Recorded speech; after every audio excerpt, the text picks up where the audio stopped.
Behold the sweet fish river running through my beloved podcast. It's still Golden Truths, an Umineko podcast, episode 7, part 2, where we are discussing Requiem of the Golden Witch. That's this episode, right? I think so.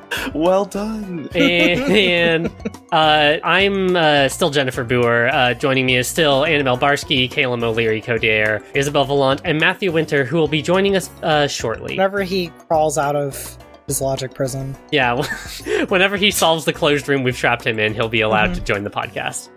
No intro, no banter, it's time to get going. You know where we were last time, and now here we are this time. We are here at the point where we talk about Claire Vaux-Bernatus, our exciting new character who leads us through the story of the culprit. Annabelle, what can you tell us about Claire? Oh, she Vaux-Bernatus? is so cute and well-dressed, first and most importantly. Oh, Claire. This is the image of a witch. Remarkable character. Claire is like the meta witch character who, in the game, Willard is talking to the person who is the culprit. The culprit enters the funny church game board that Willard and Bernkastel are arguing in.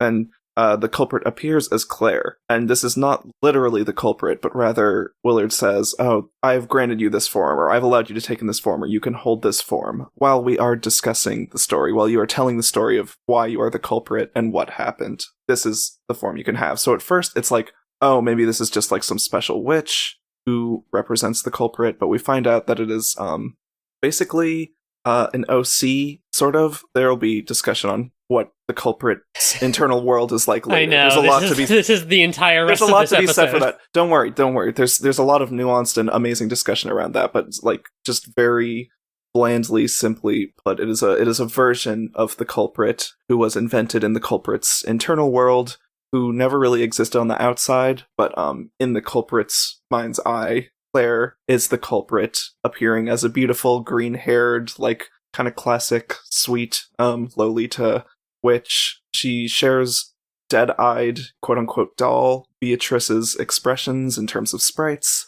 She speaks in sort of a flat affect dramatically as a narrator. She has her refrain that she uses. She literally carries a giant book, which she sort of casts a spell from, and the spell is telling her story. I mentioned this briefly in the last episode. She has this book, and you see the chapter titles of it, and it's like the chapters of her tale, the development of this person who's the culprit. And she stands up on a stage to narrate her story, and she exists as a person both in time, contemporarily with the culprit, inside of the culprit's story of how they grew up and who they became, and also sort of on the meta game board level, as the sort of out-of-time version of the culprit. Yeah, as the culprit perceives themselves. So much to say about Claire right off the bat.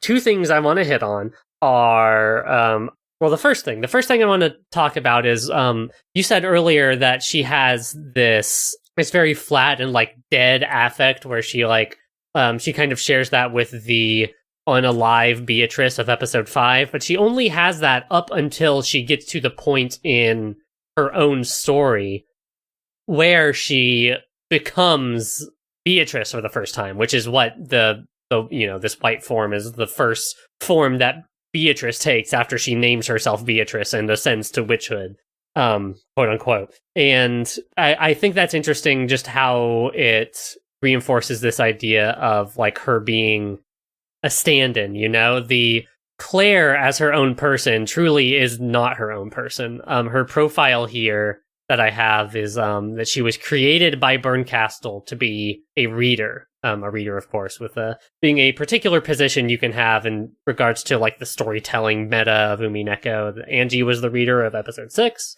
or else a substitute actor. Technically, she is a vessel used to personify Beato and her game. Therefore, she has no personality of her own. Like the ways that Claire herself literally is just a vector through which we experience the life of Yasu, of the culprit. Yeah. Well, actually, I think it's important that the reader is Claire and not Yasu, because she is the culprit. Like, it's not by having Claire be there instead of Yasu or Shannon or Gap or Beatrice means that the culprit is not any one of these parts, it is, oh, I am one but many. It is a amalgamation of all of them. And there's even a small line, I think Willard says, where the Claire sort of stand-in is also there to protect the identity for those who still have not solved it. Yes, that is, of course, down to the very end, Ryukishi is playing this game where he refuses to give you that very last inch. Exactly what you were saying, Caelum. The fact that it is like, or to what we were talking about last episode with theater going and the power of people to tell their own stories. The fact that we don't get the true guts of the story, we only get a couple glimpses of the guts of the story, that instead what we get is Claire's version of her story, I think is, one, like, really, like, beautiful, and two, I love how hard Ryukishi goes down for this game of like, no, you really, really have to apply a bare minimum of empathetic reading skill to this to be allowed to be, literally to be able to get through this game, or else you have to have some friends that you talk about it with, which or else is you this whole complain podcast. on an internet forum that you didn't get it. Yeah, literally. Damn. Which I have read a little bit of. Yeah, thank God no one's ever done that. You think people would do that? Go on the internet and complain? Oh, it is not such a bad thing. Hi, Matt. You're here now in the podcast. Congratulations. Welcome for making it. Yeah, small bongcast. It was really funny, right? Yeah, it was We really all said it at funny. the same time We in all unison. laughed. It was good. It was good. Great. For me, it's I want to just say quick. It's significant that I'm always talking about like, oh, I love how Gap looks. I love that she has a stupid boob window down the whole side of her dress or whatever. I've been saying that this whole time. But for me, it's really significant towards the trans femininity of the culprit, which is obviously so fucking important to me. It's fucking crazy to me that that's still true. I'm still not over that. That Claire is the person who is the culprit's like first imagining of themself, of herself, whatever, as a witch, as Beatrice, with no outside influence. Because she imagines Gap first as Beatrice, but that's like an outsider's character. That's a character that's like cruel towards her, taunting towards her. It has Gap's character, literally. But it's just like an external force in her life that steals and hides things. And then she decides, I'm going to be Beatrice, and she changes the whole world of herself. And imagines Claire. Claire is like an ideal self who can solve any mystery. She can make any magic happen. She can teleport about the mansion. The night is her realm. Like, and the concept of this person, the ultimate self, is this like literally like Lolita clad, bonnet wearing, totally fancy, undoubtedly a woman. A woman or a girl. And that's just crazy to me. And even more important is that even in like the culprit's death throes, literally is how it's framed in episode 7, as, spoilers, Willard cuts them down much later in a beautiful, like, heartfelt way. The last way this person appears, this culprit, in like the last form that they wear, they are one but many. I am one but many is the awesome line that Claire says over and over and hurts more it's every fucking time. so good. Every single time it cuts right through you. There's a lot going on there. You sure are, Claire. You sure are one but many people. The fact that is the form that she chose to wear out of the one but many is like, there's a lot to be said about, yeah, she is sort of a doll at that point. She is just sort of a vessel, she was summoned by Berncastle, blah, blah, blah. But nonetheless, it could have been Gap, it could have been, just whoever Yasu is, and we wouldn't have recognized that person anyway, because every other version of Yasu that we meet is also some sort of disguise or some such. I mean, we could, maybe, like, I feel like this is appropriate in the context of Umineko. We could pull out a little further and say that, this is the way that Ryukishi decided to depict her, was with this form of Claire. Like, whether or not within the fiction, like, Claire was able to choose this, or it was forced on her by Berncastle, or whether, like, Claire Vaux-Bernatus is, like, a distinct character. We can pull out further than any of this and say that this is the way that Ryukishi wanted to present this character to us, and that just the fact that this is the way that we see them gives it meaning and means that it's worthy of discussion and wondering why that particular choice was made. It's like what I was saying in the first part, like that the most boring and uncharitable take of Leon is that Ryukishi under no circumstances wanted to present a trans woman as a man. Ryukishi in no circumstances wanted to show the lurid true form huge sarcasm, air quotes, of Yasu. Yeah, well, this is the thing of Umineko. This is one of this way that transness is something to be elided or hidden inside of Umineko is something to be not spoken about. It is I think on one hand is noble because there is an amount that the author is so clearly on the side of like, no, this person is a woman. I mean, is a lot of people, but like Beatrice is a woman and Shannon is a woman. Averaging out, mostly woman. But at the same time, like there's a kind of, this is maybe word salad, but a kind of like cisgender chauvinism to it also, where it's like, oh, you can't talk about transness. You can't talk about the fact that this character is trans, like because you just can't say that out loud because it is cruel to acknowledge someone's transgenderness. Yeah, or maybe it would be less impactful. Yeah. Okay, but gamers is the thing. Gamers would handle it very poorly. Yeah, so totally. I'm glad that he was as reserved as he was. In the context of the audience that he was writing for, which is like Japanese mystery otaku and like visual novel otaku in general, I totally do get that choice. The track record of trans characters in visual novels and otaku media in this area is not great. As evidenced by the funny forum posts that you're talking about, yeah. Yes, I have read a lot of contemporary era, like live read opinions on Umineko, and I'm glad that he was so reserved about the transness of Yasu, because totally. Wow. Yeah, you're not wrong, and that's where I tend to come down on the story myself, but as ever, I'm always trying to pull at every side of this thing. Yeah, like I think a Umineko that released in 2022 would probably be a lot more open about the transness of it, and to my understanding, Caconia says interesting things about specifically that. We should do a Caconia podcast after this one. God, yes. But yeah, the Caconia podcast, no promises, but I would love to do that if there was I want to do that more than one episode of Caconia out. We could just do one chapter a month. Oh, Christ. And record that way. We're talking about Umineko. Oh, God. We can't do this. I wanted to drop a couple notes about names here really quick. So for Claire, obviously we have this thing that has been set up previously of the Dante's Inferno symbolism, where or Dante's Inferno, the Divine Comedy symbolism, where in the Divine Comedy, Dante is led through hell and purgatory by Virgil, I think.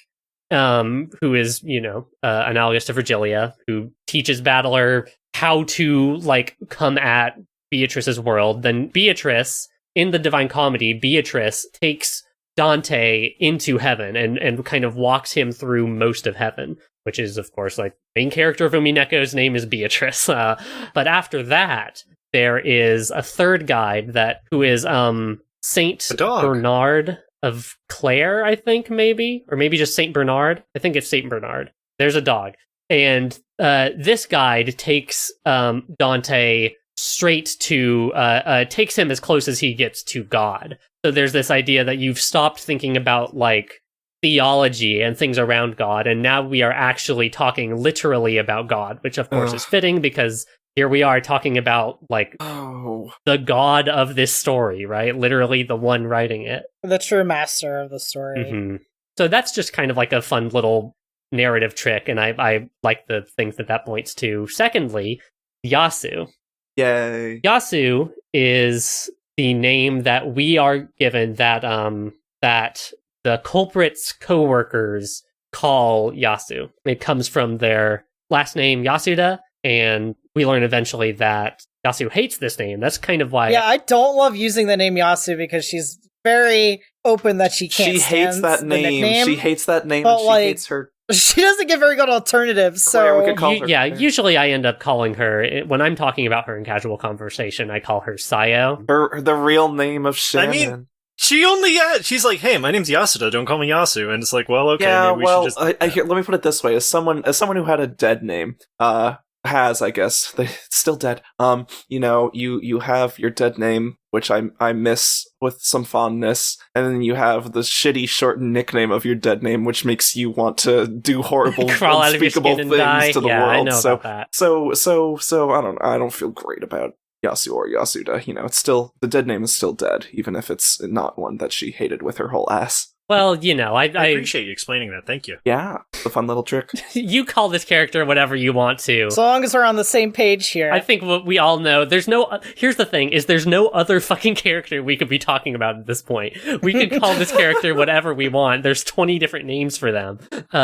But stepping outside of the fiction and into the real world, the reason that Yasu's name is Yasu is because, and I love this piece of trivia, Ryukishi wanted his game to be unspoilable, or something like it. He wanted to set it up in such a way that you couldn't to swing to the entire other side of feelings about trans characters. You could not pull a Snape versus Dumbledore, like screaming that out at a line in Barnes and Noble and like fuck everyone over. So the name Yasu is actually a reference to the Portopia serial murder case, which is a very, very, very influential Japanese not text adventure, but adventure game from the Famicom and some computer before that, where you have this, spoilers for a 30-year-old game that has not been officially translated into English. You have this sidekick whose name is Yasu, who you are taking around with you, solving your murder cases and whatever. And of course, it turns out that the culprit of Portopia serial murder case is Yasu, is your little sidekick Watson guy who's with you the whole time. I love that silly trick. So, of course, when it comes time to give your culprit a name, he names it Yasu. So you could not go onto onto 2chan and say, the culprit is Yasu, and everyone's going to brush you off, because that's such a, like, classic old spoiler. You know, it's mystery like novel meme. I mean, yeah, literally, it's like a it Japanese. Kind of similar to the fact that, you know, the trope of the butler did it. Literally, yeah. My name is Butt Lerman. What are you talking about? I also think that, like, even in the absence of, like, the cultural context of Yasu and the Portopia serial murder case, which, by the way, is widely considered one of the foundational, like, visual novels. So the heritage from Portopia to Umineko. Yeah, the thing that's called a visual novel multifaceted here. Yeah. Yeah, but also the culprit is Beatrice. So Yes, God, that's what I love about this fucking game. It is Beatrice. The actual it sure is. Textual right. She was there. She to told who him, killed everyone is Beatrice. I gave you all the clues, detective. I told you that I did it. The fact that at any point Beatrice could have said to Battler in red, the culprit of this game is Beatrice, and blown his ass up is amazing to me. God. Isn't there a moment where that almost happens? I mean, in like episode 3 or 4 or something, they're having some red fight, and Renove and Gap pull her. Renove and Virgilia pull her away before she's about to. That is from episode 3. I don't. There's also I don't in remember episode 3 when Beatrice destroys Ava Beatrice by using some red truth that she doesn't allow Battler to hear. Oh my god! So that could have just been literally. The culprit is Beatrice and not Ava Beatrice. Well, I wonder, because that all turns out to be a setup by Beatrice in the first place. Do you think Battler just covered his ears and Beatrice went like watermelon? That's what I was pissed off about at the end of episode 3. At the end of that cast, I like Caelum's read better because retroactively it makes me happier. I only interpret things, so I like them more. Yeah, hey, these things happen. I do want to say on the topic of episode 3, if anyone has been reading the manga along with or after listening to these episodes, there's a particular panel in the episode 3 manga after the world has been reconstituted and Battler and Beatrice, like, Battler acknowledges, like, yeah, you're Beatrice, you're a real witch, and the world comes back into being, where Beatrice, who had been just earlier depicted as this, like, blank white humanoid form, is suddenly Beatrice again, and she opens her dress, like peers down the front of her dress and sees her tits, and then, like, blushes and snaps up and looks away. That's just to say, that'll be in the show notes, I guarantee you. Trans Beatrice real. Can you like Check that to the me? show notes for tits. That's just me. That's just to say that, like, I don't. This is as clear as it gets, people. I don't know This is how a else to universal describe color to transgender you. experience. Yeah, if you read the episode 3 manga, it would have spoiled the whole thing for all of us. Okay, let us talk about the culprit and their upbringing and work our way through to these bigger questions that we want to talk about.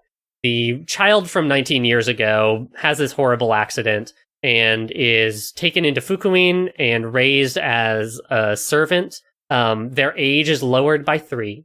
So we know that Shannon and Cannon are both said to be 16, while Leon is 19. That's how you can have the man from 19 years ago and also Shannon and Cannon. George's not teenage fiance. Oh wait, 19 still. I mean, as far as he knows. Basically, He the doesn't know entire that. time he had been courting Shannon, she was a minor still, so... We don't have Yeah, time and for also, George. No like, time for George. George is relevant, unfortunately. The George course, unfortunately, will drive by shooting our podcast once again, but I pray to God it's short.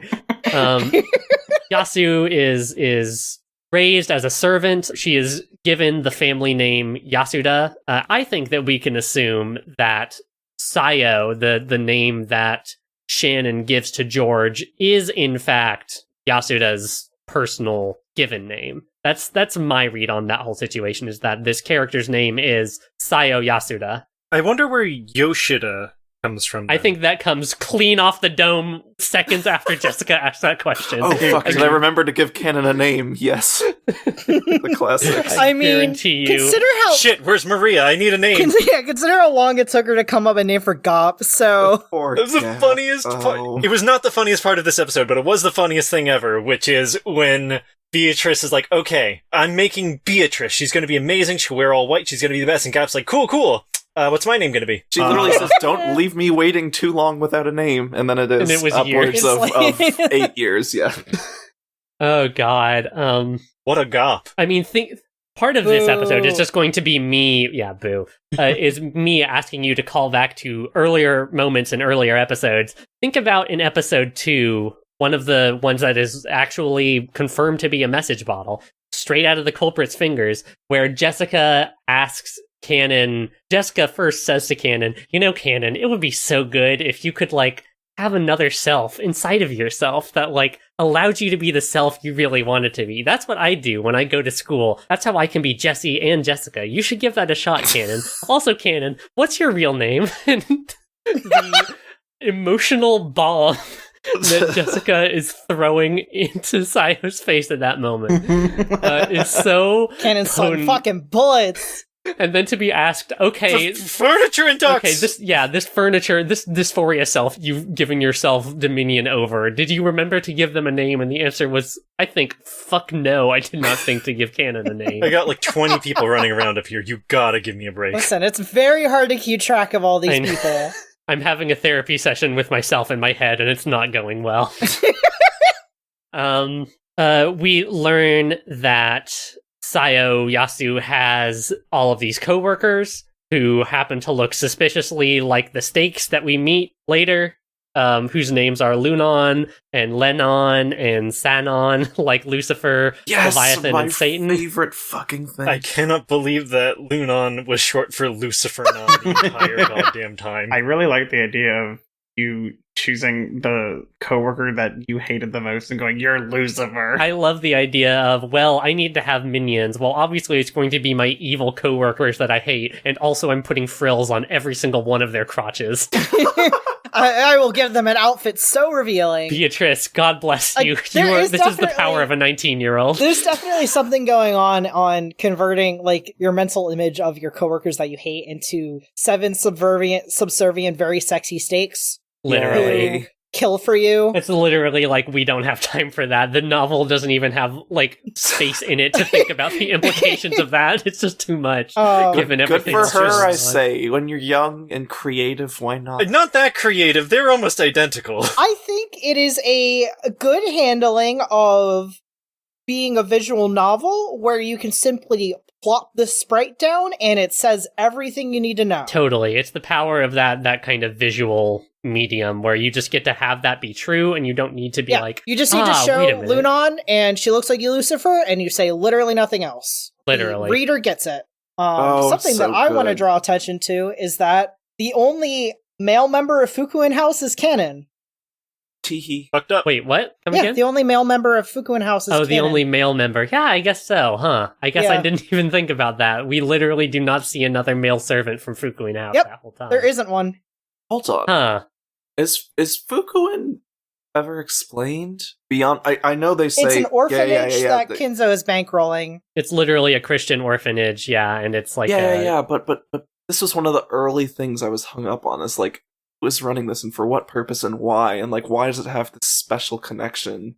I guess, is it literally just for, free child labor? Well, I guess free it's not child free. They labor? are getting paid. But like, is there something? It's a deeper tax going on write-off, there? And baby. if it's, Yeah, it's just like that how any really other is. multimillionaire has a foundation that they money launder in. whatever. Yeah, I don't, This is some know. Ronald McDonald House I had this type early shit. theory. It was like connected to like Kinzo's searching for the reborn child of Beatrice. Well, or I mean, I mean, you something weren't like that. wrong. That's I know. similar I to wound my up being theory. right in a weird wraparound way, but I was That was similar to my theory that ended up being right. in a Izzy, we don't have wraparound time way. for that. Izzy, We we don't wanna have talk time for about that. Oh mine. god, oh god. yes. Thank you, Izzy. My read on that situation is that Kinzo already had this orphanage thing going because he had there must have been servants at Rakenjima already, and maybe and Genji was the one who made the connection of if I put this kid in through Fukuin, then I can bring them back around and Kinzo can have his funny recapitulation moment. But I don't think that given what we know that Kinzo was so into the occult, that's probably something that at least passed his mind once or twice. And I think. I feel like I don't remember if it's stated outright, but I feel like it can be pretty well implied that doing that is something that you could point to as something that is for the public good, like having this well-funded orphanage. Totally. Yeah, the rich people doing it's a rich charitable people foundation. shit. Yeah. Literally, It's it is a deeply a charitable rich person foundation. shit. Period, and everything that entails. Totally, and embezzling the money I would laundering. pay for the glam shots they took of the orphans with little Cannon's face. Cringing, sweating, trying to look normal, failing. Yasu Sayo sucks major at her job because she's this sickly Because she's little dissociating child all the time. Yeah, 'cause she's dissociating all of the time. But she has her best friend Shannon, who is always with her and is the portrait of good servantness and everything. Yasu just wants to be just like Shannon, And she is there, and she who is here and real the whole time. I want to hold the Shannon for just a second to focus on the other part of it, which is sickly poor Sayo, and kind of dig into that, because this is someone whose age was fabricated by 3 years. The height difference between a 6-year-old and a 9-year-old is a half a foot to a full foot. The story doesn't really go into it or anything, but it's... Man, Sayo got fucked up by that fall. Yeah, getting your nard smashed and not having any kind of replacement form of hormones can literally not really having fuck any with your sex development. hormones, but also 'Cause probably She probably wasn't getting any. I think to what you're saying, Matt, we can probably also assume that if Genji was able to pass this off without a hitch, there was probably a lot of extenuating factors from that. It's a wonder that Shannon and Cannon are able to function as well as they do in 1986, given everything that we learn about Yasu in the early days. Yeah. Anyway, Shannon, Matt. So Can you tell us? amazing every time I Can you see tell Matt? Can you share with the class what you thought about Shannon? I Yeah. hate you for doing this to me. We just Again. need one final performance. We need to go out on a bang. Oh, it'll happen again. Don't worry. So, Shannon is another person from the Fukuin house. Really good at their job, always encouraging and everything. And I was like, man, I'm really glad that Sayo has one person in her life that they can live with. It's so nice that Sayo was the only person who got a 2-person room, despite every single other person only getting a 1-person room. So It's also weird that she mentioned that it was a 1-person room, but she's roommates with Shannon, so don't know what's going on with that. Isn't it great how It's often super weird. other people respond to Shannon when she speaks? What if Shannon's the person who gets pushed down the stairs by Beatrice, and Yasu has guilt about that because Yasu is Beatrice, and Matt, this character has really thrown you for a loop. This whole thing, you just Literally can't the get a entire grip on time. Shannon. I was the first fucking person to be like, oh yeah, Shannon's Beatrice. Easy, You done. did say that. You literally did say that in the funny. Yeah, but I didn't think No, it you through didn't. in You the didn't know least. why at all. Yeah, you just threw a dart. No. And hit it I dead knew why. bullseye, I said and it then plucked and there, out and I threw will it back not at let you disparage me, I said, oh yeah, it's obviously Shannon. And the reason is because Battler, long time ago, said some sweet nothings into her ear. And I said all that, and you all went, okay. You did. Oh, you crushed it. I remember that. I wanted to bring that up. You got it in one. I DM'd Jen at some point being like, Matt is going to be so fucking validated by this episode. Let me spin you a little Umineko word puzzle. Is Shannon the culprit of Umineko? No, Beatrice is. I didn't say Shannon's the culprit. I said Shannon is Beatrice. Shannon is not Beatrice, Red Truth. She sure isn't. We don't- She fully forgets about Beatrice. You haven't Literally seen me in separated years, from have you? Beatrice. There's a whole chapter about that. I went roller skating at a roller rink yesterday, and I had to walk home from work today because I forgot my bike. I'm not spending my energy on this when I have the duel of the century on the horizon. Oh, No, let's Christ. spend time on this. No, let's you were whittle you down a little bit. You were right. I'm just playing this because I do want to kind of transition into talking about the in addition to the transgenderism, the other major thing going on with Sayo in this episode, and in fact we find out in all previous episodes. In a similar way, this is maybe a question for the room, because this is a lot of stuff that I'm not fully settled on. But in a similar way to how Leon is shown to be, as implied as it could possibly be implied, to still be some kind of transgender, even in the perfect world. And the way that I think contributes to this narrative idea that this person, that Sayo Yasuda, is transgender and that like their transness is not a factor of trauma. Do you think that the fact of Sayo already having Shannon at the very start of this story, do you think that says a similar thing about Sayo and like plurality, or do you think there's something different going on? Okay, here? so this is dipping into some big discourse in the plurality community, and my personal take is that so there's discourse about the idea of endogenic plurality, which is the idea that you could be a multiple system without trauma. And I think it's really relevant to this because, we are introduced to Sayo and Shannon already exists, and we don't know the prerequisites of that, but we also know that she was bullied insanely bad her entire life, and that Shannon is the form of a perfect servant. So I think, no, Shannon is formed from trauma. I think potentially this perspective, they're telling the story, but it's still always the story from the perspective of the teller. Shannon existing could be a bit of like backfill, like in terms of, because like there's so many points in my life, and like there's a lot of points in my life, and I feel like this might be oversimplifying things, but where I'll be like, I realized I always thought this way, but at the time I never really was thinking that way, I think the emphasis that this specific arc has on like stopping and demonstrating when Sayo actually does backfill stuff makes me think that since this isn't highlighted for Shannon, this is not the case. Okay. Yeah, and I also think that to a version of what you're saying, Izzy, I think it is important that it is who is telling this story. Is it the Yasu, the Beatrice at the end of her life? Or is it like Claire literally progressing through the stages of her life? It's all in the past tense, right? Mm-hmm. So it's not that it's like backfill, like literally like retcon, but I think it is in there is a sense of like, this is someone who is at the end of her life telling the story of her life from the end of her life. It's not to say that it like she's like lying or she's making that up. That's not what I'm saying. But I think again, Sayo is telling her own story. Claire is telling her story. Like, and this is the way that Claire wants to tell it. And there are conscious choices being made in the telling of it.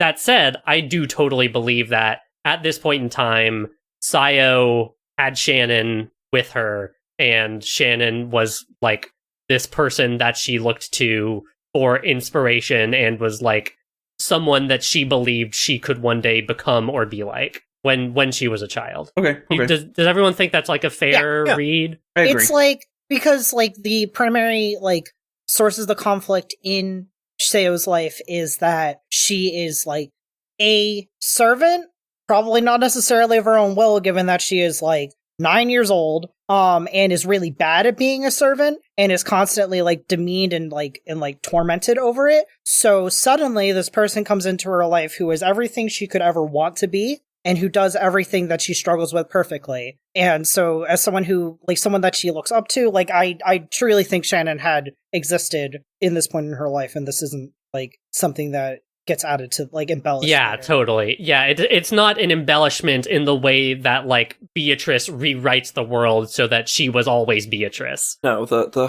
hallucination or it is not more complicated than that, but whatever you want to call it. That's all contemporary. That's all contemporary. Yeah. Absolutely. It's just at the time. From there, she's told all these stories of like the witch, right? Of the Witch of the Woods, of Beatrice, all of the stories, what's the very when they cry way to say it? It's the atmosphere, the context of Rakenjima, where people are always talking about the witch, and she has her first encounter when she is left by herself in the chapel because she forgot some cleaning implement or another, and she has to find it and finish her cleaning, and all the other servants ditch her, and she's like scared and alone, and the sun is going down, and she employs that good Christian wisdom of learn to listen with your heart, and has her first encounter with who at this point in time is Beatrice.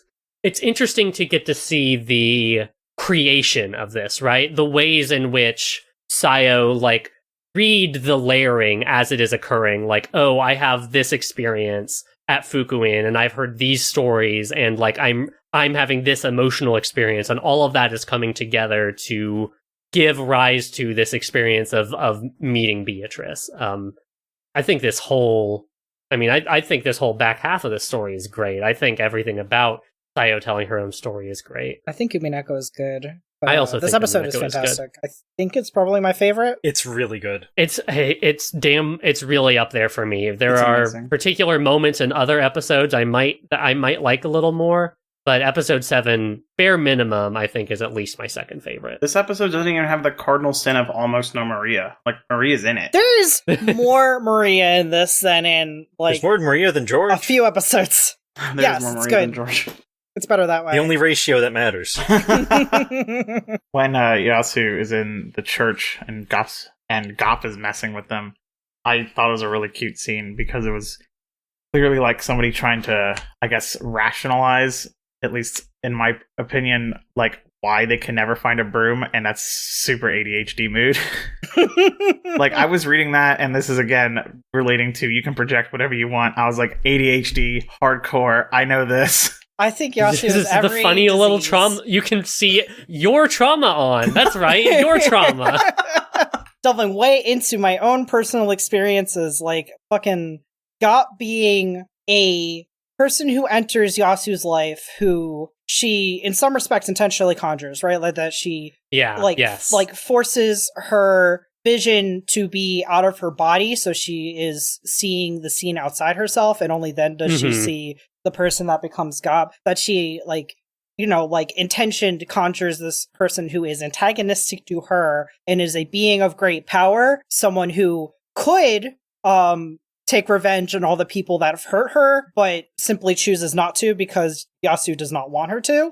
Boy, I really felt that. Yeah, totally. Like, the way that Gop, I guess we can just call her Gop, she's Beatrice right now, but this person who becomes Gop, the way that this person is, like I was just saying, like, literally the way that all of Sayo's life experiences, of her experience, like, talking to God in the church, of seeing with her heart, of her being in this particular emotional state at this time, of her, she's in a chapel. She's literally in a chapel when all of this is going down. It uses all of those things to contextualize her fear and give her a way to speak to it and move through the situation rather than just fucking collapsing. And the way that it is presented, you could say because this is Claire telling her own story, and also I think because it's Ryukishi telling Claire's story, the way that it is presented, there's no and it's so fucked up that she's doing this, right? Yeah. There's no lurid like seeing this as some kind of like perversion, not like a sexual one, but like literally like some kind of other weird thing. It's contextualized as something that like wholly makes sense for the character, but also like as a human response to the situation that she is in. I think that the way Ryukishi is able to write with that kind of empathy again and again and again is really amazing. Yeah, I honestly feel like the tone is, if anything, neutral, right? Like that it isn't really passing judgment on her totally. at all for what she's going through and how she chooses to cope with it, which is so phenomenally better than any other piece of media ever I know. that deals with whatever you want to call it, dissociative identity disorder, like OSDD, like plurality, multiplicity, anything on this goddamn planet that handles that can't even manage this like neutral of a tone about the whole thing.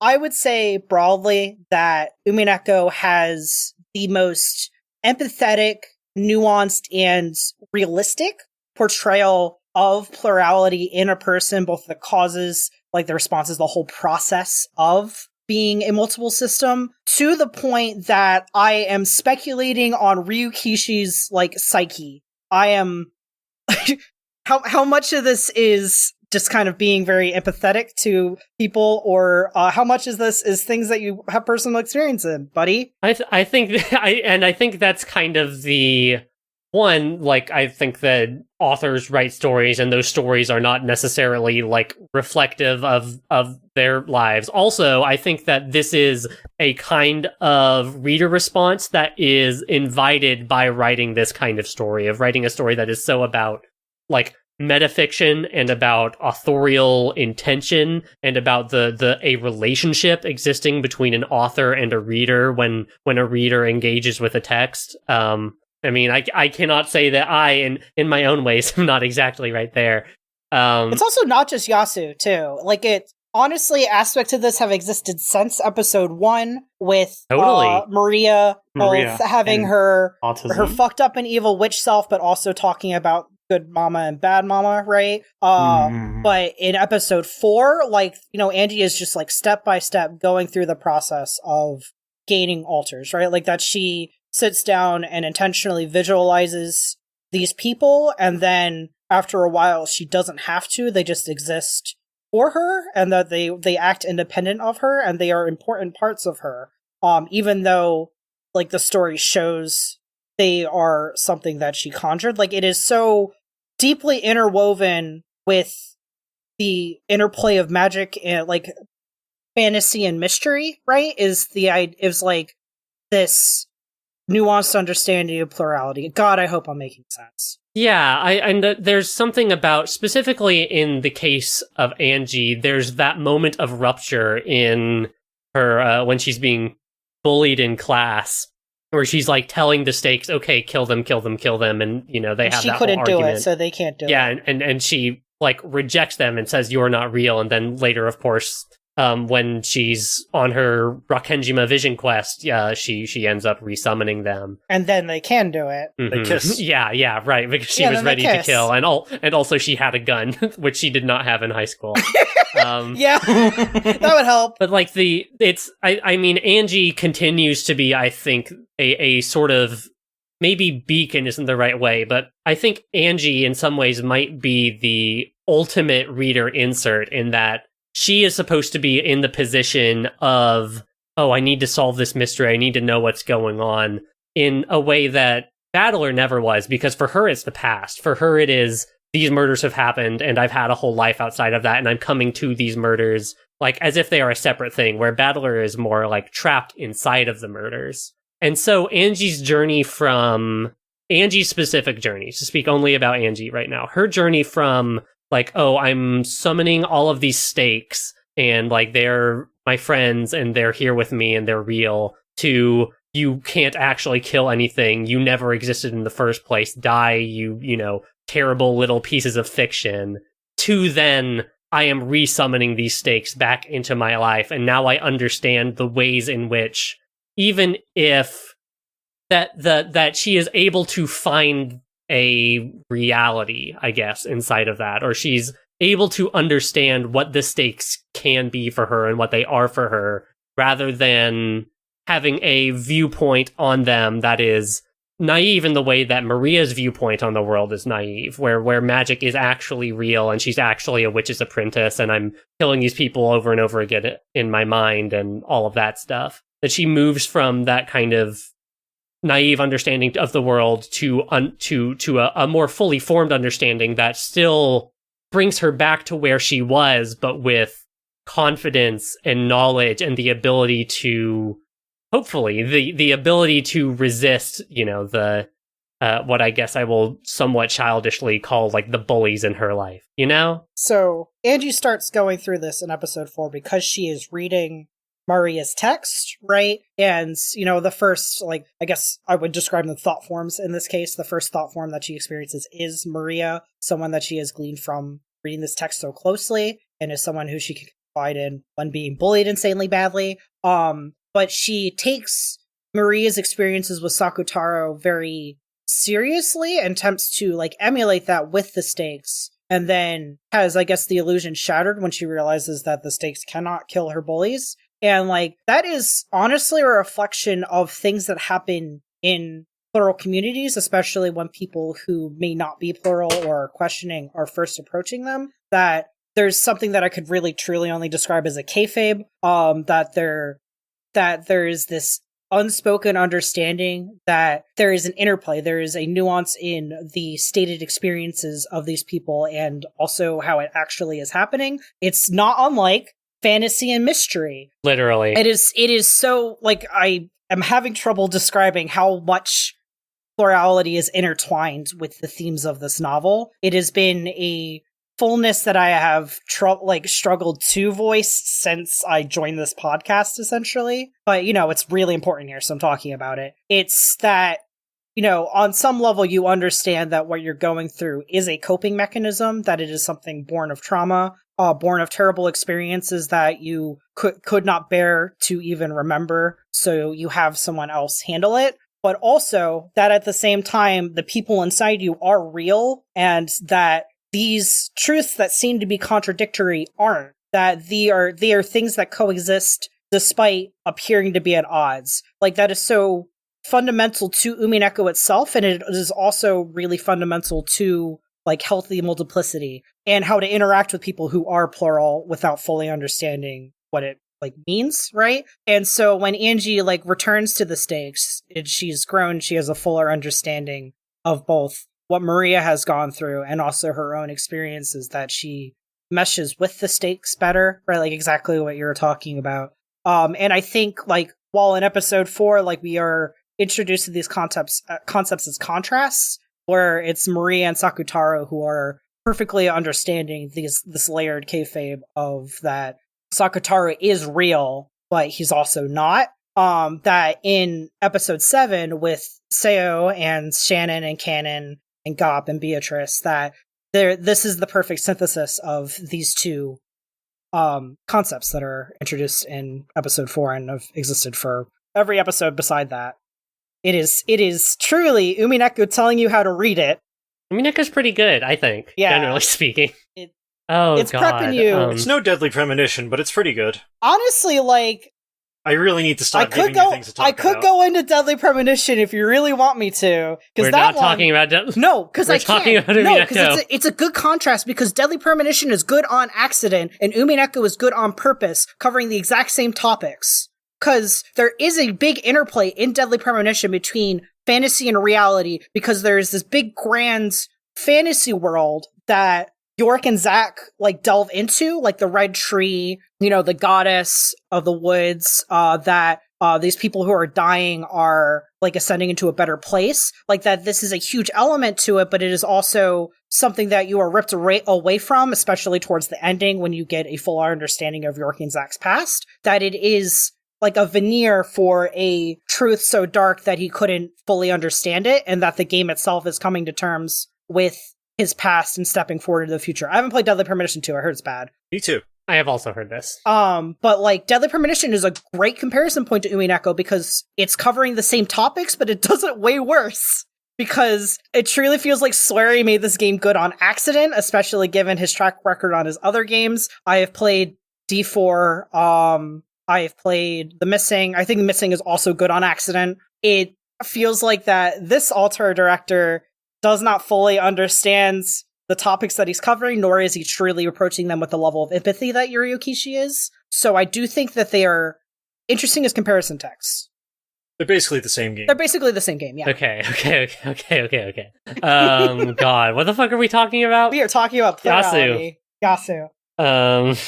We're talking about FBI Special Agent Francis York Morgan. So after Yasu meets Beatrice in the chapel, she has some other things. We get a chapter or so that's kind of about like her learning about magic and her relationship with Kumasawa.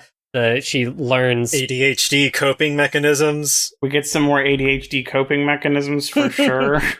All of Kumasawa teaching them how to better take care of the fact that they can't remember to take care of things. Yeah, and then how Sayo like interprets that as Beatrice is no longer stealing her things from her, that she has charms to keep Beatrice in line, rather than it is ADHD coping techniques. Then, tie the fucking key to you so you can't lose then it. she gives Lunon a swirly. Good for her. Yes. Sayo begins reading mystery novels and with really Kumasawa. Like this one called "And Then There Were None" about an island that people are invited on with a mansion, and then the people start dying in a way that matches this like nursery rhyme.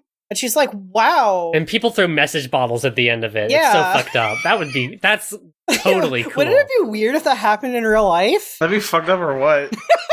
And we see Beatrice, the Gap Beatrice, say that, oh, well, a locked room murder is really just like a witch, and like it's you can see the scaffolding, right? You can see the stage being built. You can see all of the different elements that come to like culminate in 1986. You see all of these things getting built, and it is sometimes a little on the nose, but I wouldn't like Umineko if it wasn't a little on the nose sometimes. Sometimes it's gotta be, because gamers are reading this, and gamers are really dense. Yeah, and it's fun. It is fun to play in plainness sometimes, I think. It's fun to just say, like, oh, and I started reading mystery novels. Wow, mystery novels are just like a witch's game. And, like, just go ... And, like, there's an amount of fun to be had there, even... I mean, you are so committed to this. Like, I think I have, like, 160 hours reading this book so far. Like, you were so committed into this that, like, when a character starts describing the plot of And Then There Were None,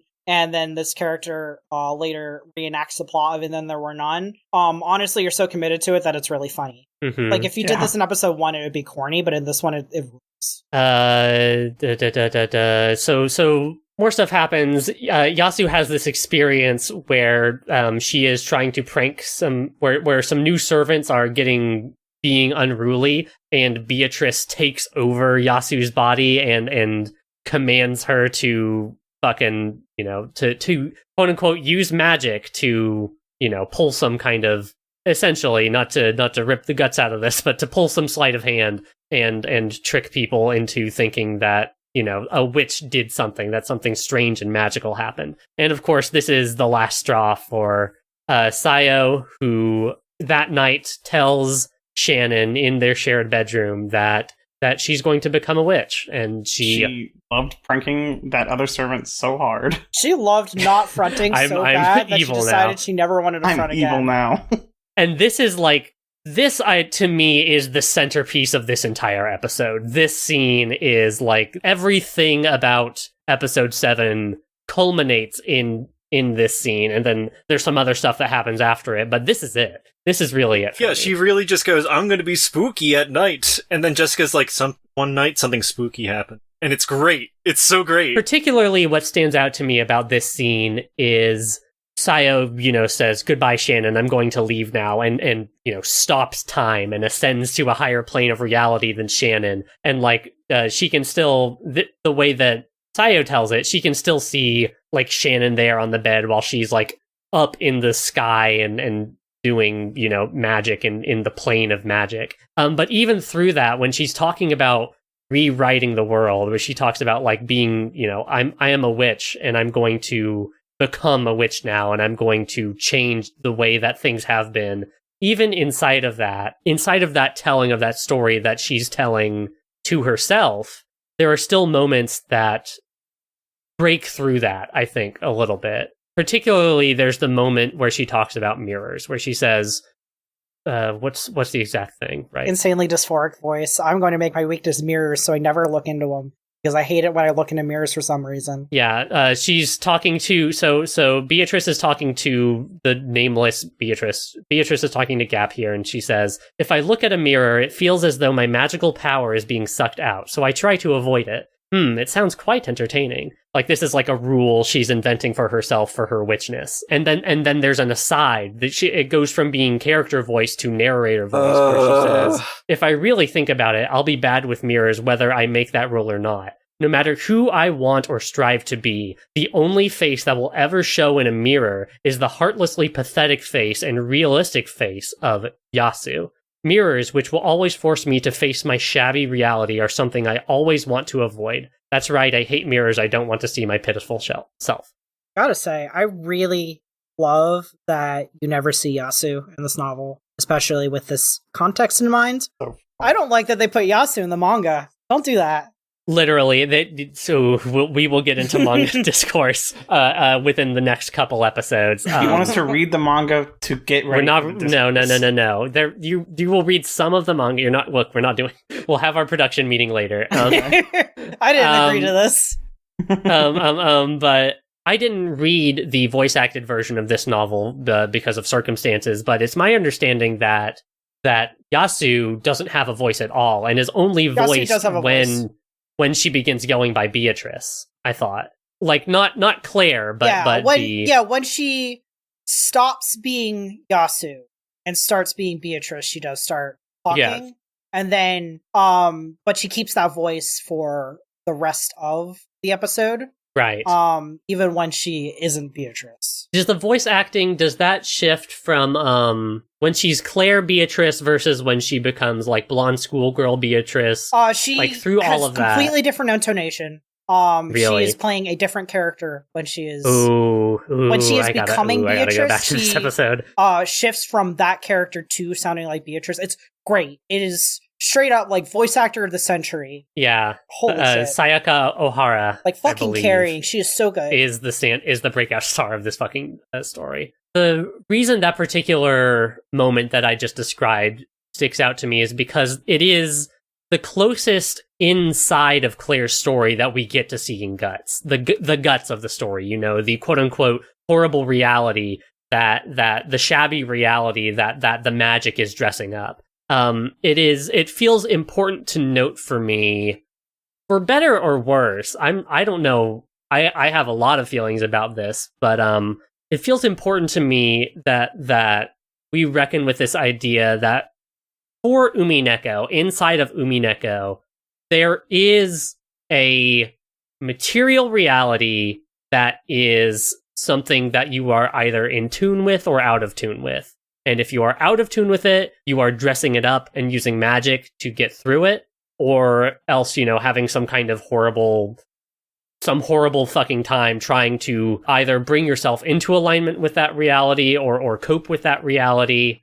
Particularly how this resonates with an idea of transness, like I have said, where you know, again, what does it say that in this novel that I really like? I'll reiterate that right now. I really like the way this novel handles transness. But what does it say that inside of this novel there are biological realities, I guess, to just be a little explicit about it. There are quote unquote like biological material realities of yourself that you use magic as like an escape from it, or like as a second truth that exists on top of like the single truth, the single truth of Rakenjima. Did anyone else pick up on that? Do you think I'm like, because that's something I've been kind of going back and forth on my feelings about basically this entire reread. Well, what are your feelings on it? My feelings on it are that it sucks. Is that it is at least, you know, I can only speak for myself, but like, not to pour my fucking heart out on the internet or whatever, but like, I guess you could conceive of and like frame your transness as a coping mechanism. I guess you could do that, but I think that's a really sad way to go through life, and I don't do that. And I don't like that for Umineko, at least in the reading that I have come to and in my time with it. That's the bottom line, is that there is a material reality, and either you jive with it or you don't. And like, people who don't jive with it deserve to be like protected and deserve to like create their own truths. But like the material reality is something that should be covered up and not spoken about and should be understood, but not like, allowed to be like a lesser truth than the truth you yourself have. It's just not like a horrible idea. Are you trying to say that they're like framing transness as like part of a delusion? I think magic exists. So much of magic in this story is delusion. So, because like, I think there is a reading that straight up don't agree with. I think it sucks. I think there is a possible reading of this that womanhood was something forced upon Seo, and that's something that she fought with to some extent and then ultimately settled with, represented by Canon existing, and then ultimately Shannon being the one that wins the duel, and George being the and then Mary settling. George absolutely disgusting. Like, I think that is a valid read, but one that is dog shit, in that if somebody says that, I will block them. But I do think that is a way that you could read this episode. I think, personally, Seo obviously struggles a lot with womanhood, and that she is disgusted at her own visage, and so far as we know, could never make steps to improve her like image of herself, like a reality, and that she had to retreat to fantasy for it. But I think that, again, canon existing and then ultimately not being the one who wins the duel means that at some point she intentionally chose womanhood. I wonder at what point, Jen, for you, does Seo, the culprit, whatever's love of themself as a woman or desire to be a woman, like, fall apart for you, or really, really, like, cement itself as being sold by the narrative as a coping mechanism? Because I totally don't see it that way at any point. I'm curious where it hits like that. It's not that it's a coping mechanism. It is true, but it is a subordinate reality. It is a reality that is created among people rather than a real material reality where she is a man. Because, like, Umineko, one of its big themes is, like, reality versus truth. And a lot of times, maybe this is just maybe reader to reader, but it also tends to treat a lot of characters as reality being the truest truth. Like, what actually is what matters. And that's not what that's like. Okay, that's that is totally an Erica not the moment. angle. That is that's a totally Erica type beat over here. The whole that's thing what I'm saying. This episode is that Willard approaches every character with love and looks for their truth rather than the objective reality. Yeah. Right, but wait, think about that. Think about the concept of objective reality and the kinds of concepts that are included in objective reality in this story. I see, I catch on what you are saying, Jen. It is, even if it is viewed through the lens of that Umineko's taking of, it's a very fine-grained kind of thing I'm talking about here. Yes, I understand. So if we understand that the best version of Umineko is, you can view things with love, is what Willard says. Don't neglect the heart. But the heart is different from the reality. It's important that Maria says that she's the son of Christ, or that she is Christ, and maybe she really is, and that'd be very cool. But generally the understanding is like Maria is not Jesus, like that. We don't know Maria's father. She could be Jesus. I know she could. No, I'm really rooting for it. Trust me, on a you personal can't level, prove a devil, Maria right? is Jesus. Sorry, stick with me. So if Maria is not Jesus, then like the concept is like people will say things and it's super important and you can even respect that for them or whatever. But then like that's not necessarily quote unquote true. I hear that is what you're saying. So to say that to see her as transgender with love is to mean that being transgender is not real. I don't think there is such a thing as an objective reality in a purely logic-based like application of these rules. I think that logic, but I absolutely don't think that is the viewpoint that the game is pushing, is that her gender is a subordinate function, or is a part of a fractured psyche. Yeah, isn't Lion proof enough of that? Yeah, Leon is non-binary, even in a... Right, but Leon doesn't dress anything up. Leon exists in the world of objective reality and elides certain things. Leon doesn't... It's a very fine-grained thing. I also want to defend that I want to keep going with it. It's very interesting. Novel released in 2010, taking place in 1986, written by someone who is ostensibly cisgender. Supposedly. Contemporary with Hitalia. Contemporary with Haruhi Suzumiya. I'm not trying to, damn Umineko with this. This is just, a something that's been tumbling around in my mind since I have, wrapped my head around Umineko and not let it go for the past several years. Oh, but it is a deeply complicated issue. I mean, look, most of us in this call are trans, and most of the people most of us know are trans, and we all know that's real as fuck, right? That's just that's what's happening. That goes without saying. No, none of us have to defend that. But it is, I don't know, socially for people who literally don't get it, who aren't inside of it. For including an author of a work, including an internal inside of a work, a quote unquote author who is pronouncing something out loud and trying to explain their own position. For a viewer, for the way these things are described, I don't know what does make up objective versus not objective reality. And the point is, different amounts of reading with love, I think, have different connotations to them. If a 7-year-old child or whatever says, "I'm Jesus Christ," I would believe him. That's you respond to that with a different level of "Oh, sure, honey," than someone coming to you and saying "Well, my country right now says that transgenderism isn't real," right? And all of the society that I exist in, both me, Annabelle, and fucking America, and also, Sayo in Japan at that time, says this isn't real and this is unheard of. But this is real for me, and someone says, "Oh, that is real." I think that the concept of seeing something with love, reading something with love, even Ryukishi choosing to write this without the language, I don't think you're damning them, and I'm not staging a defense, but I think the purpose of this narrative, I mean, the whole fucking culprit's tale is so deeply sympathy-inducing and empathy-inducing, God, I sure can't speak for everyone, but at no point during this tale did I get to the end and I was like, wow, my takeaway with this is how dare you kill all these people and how dare you feel sickened, every step of the way was just still murder. Tragic. No. Yeah. Every step of the way. The thing is that these people deserve to die, so it's good that they died, and I love that a trans woman did it. Yeah, I mean, look, murder is murder.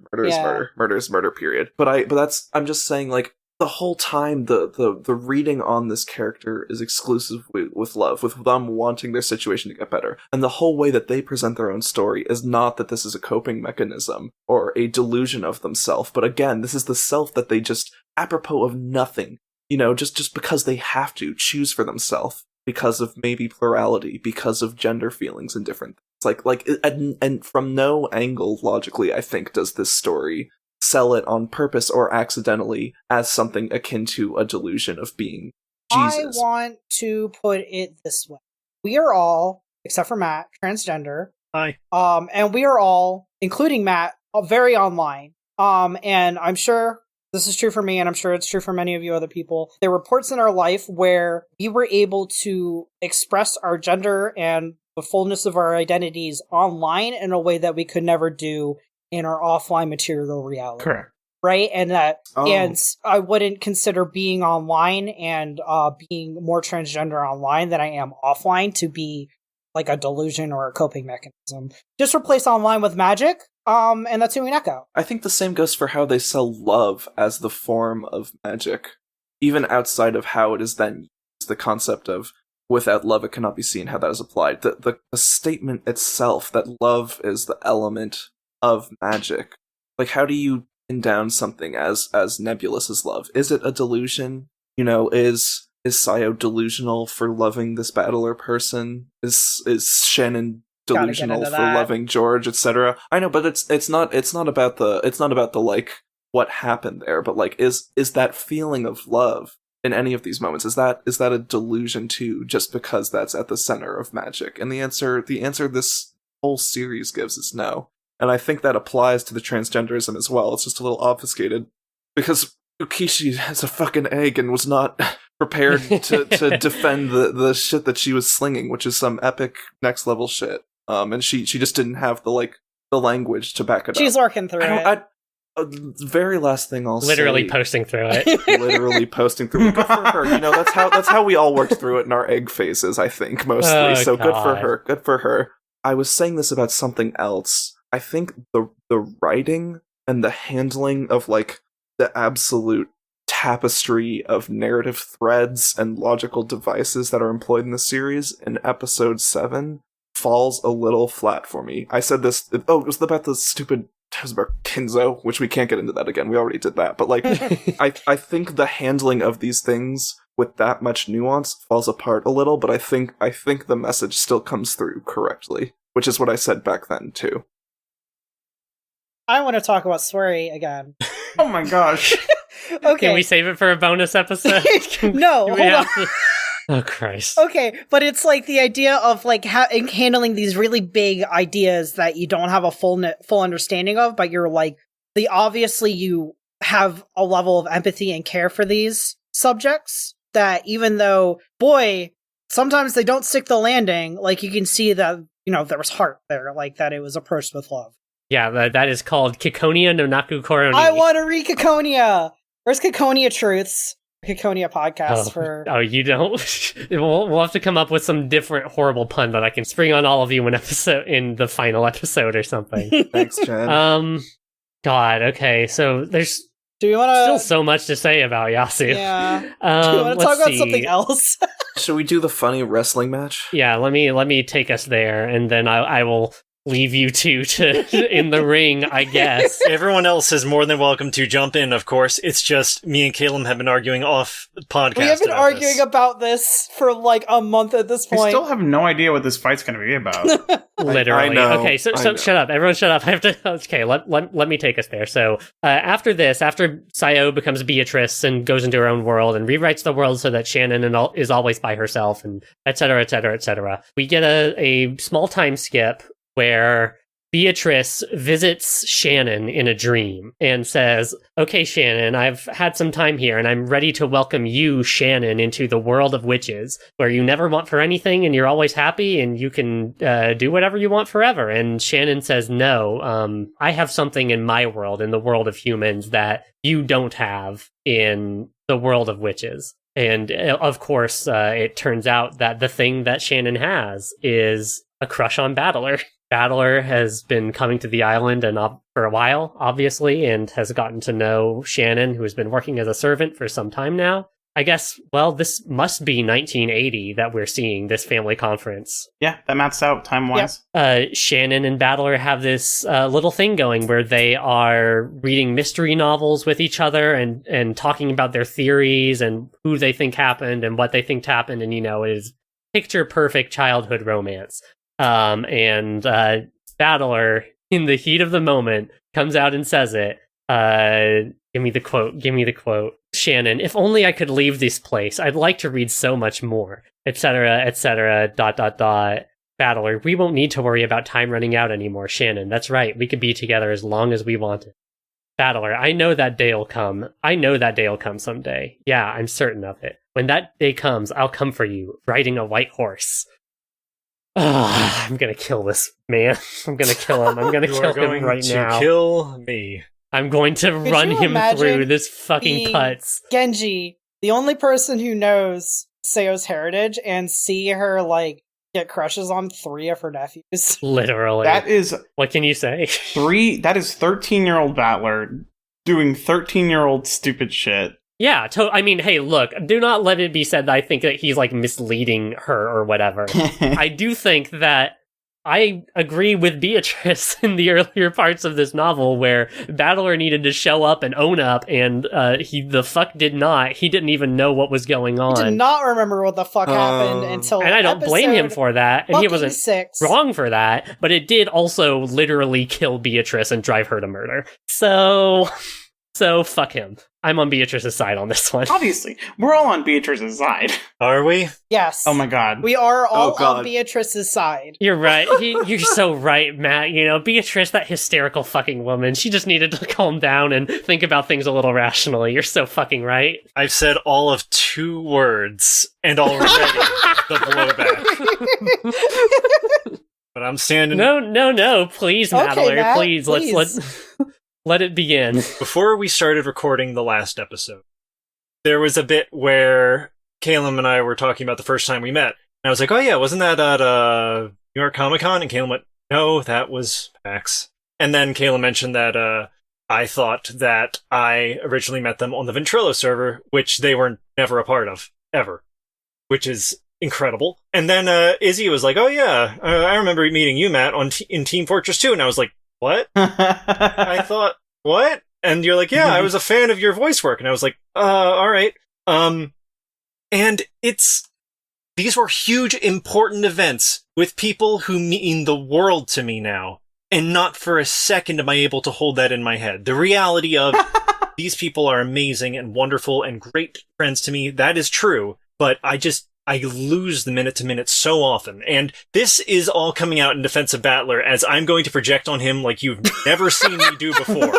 Matt, if you told me you were going to rescue me from my abusive situation and then we could move out together, and then you didn't come back the next year, and you didn't come back the next 5 years, and when you did come back, you completely fucking forgot about and it. you wrote I would letters also to kill everyone you and else everyone you except know. me. Caelum, that's not the situation. The situation would be, we met up at PAX East, and I said, okay, see you next year, and then I can't come for 5 years. I'm gonna say that the stakes are a little bit higher for Shannon. What Matthew Battler Winter said. in an Those act are the of stakes on desperation. Shannon's side, but Battler's just like, yeah. And I truly do think that yes. if Shannon had said yes, then yeah, he would have scooped her off that island, no problem. But here's the other thing, is that for 6 goddamn years, Shannon was too scared to do anything. She kept her going, my victim resolve. blaming ass I'm motherfucker. so resolved. way. Oh I'm- my god. Hey, can I read you a couple things? You have to let me finish saying my goddamn sentence. Okay, you say whatever wrong thing you want. Yeah, you can keep digging your grave here, buddy. Go, please. Look. Shannon says, hey, I'm not, nah, I don't want to decide that right now. And Battler's like, okay, I'm not going to push Oh you. That my- sounds a lot like a no to me, because that's what it sounds like to me. If the answer is yes, He says, I will come back in a year. And No, you can he give me says an answer then. No, he says on that day, when you are ready, I will come back on a white horse. But she's Okay, not ready right now. Yeah, he Shannon doesn't come says, back. Shannon says, this is a direct I'm sorry, quote from his the novel. mom fucking died. This is a direct excuse quote from me, the his novel. mom literally This is a died. direct- I have Shannon. We I have have a Shannon here referee to speak the on my. court. Yes. I'm sorry, I have Shannon didn't here send to a speak sorry on your my- We have mom a died referee. letter. Hold on, pause, time out. Time out. I have 1 moment. Shannon here to speak on my behalf. This is the thing, is that like it doesn't matter that like Battler wasn't malicious about it. No, That's not I was the gonna point. say, as someone who has been both Battler and also like Shannon on both sides of this, like it's still wrong. Sorry about that, I'm Right? There's back. a So it's like, yeah, Battler Can I probably please read my Shannon quote? Sure. Can you- How dare you? Please, I've been dying to read the Shannon quote. Sorry, I just Please, have to interject read into your your. fucking quote already. Okay. I have to. I'm sorry to interject myself into your blood feud you're having right now, but I just want to ground us a little bit in the actual text of the novel. This is a thing that Shannon says herself. Shannon asks for more time. Battler says, yes, I'll give you time. Battler says, you have all the time in the world. Shannon says, no, I'd feel bad if I kept you waiting too long. So I've prepared myself. No, I should say that I will prepare myself. I'm not going to quit my job right now. Yes, 1 year. I'll do it in 1 year. 1 year from right here, I'd like to make my decision. That's not a later. That's a itself, fucking the deadline. ability to set a deadline for yourself is itself resolved. Is it resolve if she sets the deadline and then a year and a day later she's still there? But You're right. She should have just given Yeah, up she on should him. have Fuck just that moved boy. out. Sorry for her. No, It's I don't think her that's fault what for Matt's being saying. in love. In that To the situation- fucking island. she Matt's can't. saying that in a year, Shannon said that she was going to quit. And so Matt's saying that if she truly had resolve, she would have quit and gone looking for him or something. But she, like, discusses to herself about that. But also, like, Shannon is a 14-year-old who has spent basically her entire life either on this island and her entire life period in an orphanage where she wasn't able to make many meaningful choices, if any meaningful choices about any part of her life at all, to just be like, well, she should have just quit and moved out. Like, one, I don't think 14-year-olds can really do that. And two, Literally. like, it is a 11-year-olds in her case. 11-year-olds legally, but 14-year-olds chronologically, to just be like, well, why didn't she quit and move out? Like, she didn't have the resources to do so. And, like, honestly, realistically, she wouldn't have the resources to do so if Battler agreed. If Battler came. That's the other thing about all of this, is it's What are you guys childhood talking melodrama. about? She has 11 years of a full salary she hasn't spent a penny It of. doesn't. She has hundreds of thousands of dollars. Matthew, if we're I don't talking, think hold on. anything If we're like talking that. pure logistics, this is my favorite part of any argument. Let me hit you with the fucking facts. I'm I really own a good at house. handling logistics. Go ahead. I own a house. So Damn, we're in a level classist she in is here. 11 years old with dubious to no legal documents defining her existence or her own name. If she attempted to leave the island with the Ushiromiya mansion essentially serves as like a boarding grounds, as a sort of semi-legal, not legal, funny, like foster home sort of, in addition to the orphanage. So if she left, she would need to get legal guardians, which is a whole process of setting that up, which is, as a child, you do not pick where you are sent in that situation, almost definitely. Or if you're with these weird rich people, they might send you off to someone weird. They might not want you to leave or let you leave, again, because of how dubious her legal circumstances are. We don't know the circumstances of her contract with Fukuen House. We don't know the circumstances of the money that she has access to, because they're children. There's a really good chance that, as a funny part of the charity thing, they put these all in weird accounts that are handled by some sort of pocket organization where the money is invested and squonked and passed around. They don't actually have access to it until a certain point, or like they can do a funny cash card or whatever, but like she doesn't have a checkbook at 11 years old. She couldn't rent a place by herself without special legal procedures done. I know things are different in the 1980s and in Japan than they are in America, but they're not that different. She's still a minor in that country, in that place and time. Furthermore, she doesn't know anything about the outside world. Anything. When she goes to school, she doesn't have a single friend. She has never been to like a malt shop right off of Rokenjima. She doesn't know anything. She doesn't know anything about the whole world. And I'm glad that this came up, because I was thinking about this in terms of the argument of, why did you have to kill everybody when the funny reveal happens and Kinzo does his horrible death thing and she freaks out and she says, I don't want to be the inheritor. Why didn't she just pick up the task of inheriting, why not? What if, why not have just picked up the burden of being the heir to the Oshirimiya family? She had the servants as backup. Even if, and this is a big if everybody on that whole island and that whole family somehow miraculously accepted her and didn't do rich people bullshit to reject her, she does not have the know-how to run an estate. She does not have the training or understanding of these affairs to manage money, to organize meetings, to be aware of what her holdings are and what they mean. She does not know, she doesn't have ambitions of what to do with this. She doesn't have relations with these people or relations with anyone in the world, because again, her whole worldview has been, I am a nobody, non-existent, stuck in my daydreams and my other selves type of person who studies fantasy stories and mysteries and dreams of romance, but she has no concept of the world. She couldn't just leave. Just because someone technically has money and technically any human can do anything, it doesn't work like that. Any human cannot make any choice that they want, and that is the crux of this whole mystery. That is the crux of this whole culprit telling, being revealed, is that not anyone can make any choice what they want. Even beyond the surface level of every decision that Sayo ever had in her life being predetermined for her, short of becoming a cute, like, Lolita girl or whatever, and a funny titty witch in Gap and Claire and Beatrice and all that. Outside of that, every choice being made for her, besides that, she does not get a world. That is the whole point. Because of the horrible ways that rich people work, because of the evil, incestuous, raping nature of rich people and the ways that they live, because of the way that the lower class, that people in a fucking shitty child labor maid setup are preyed upon, she doesn't have access to any of that.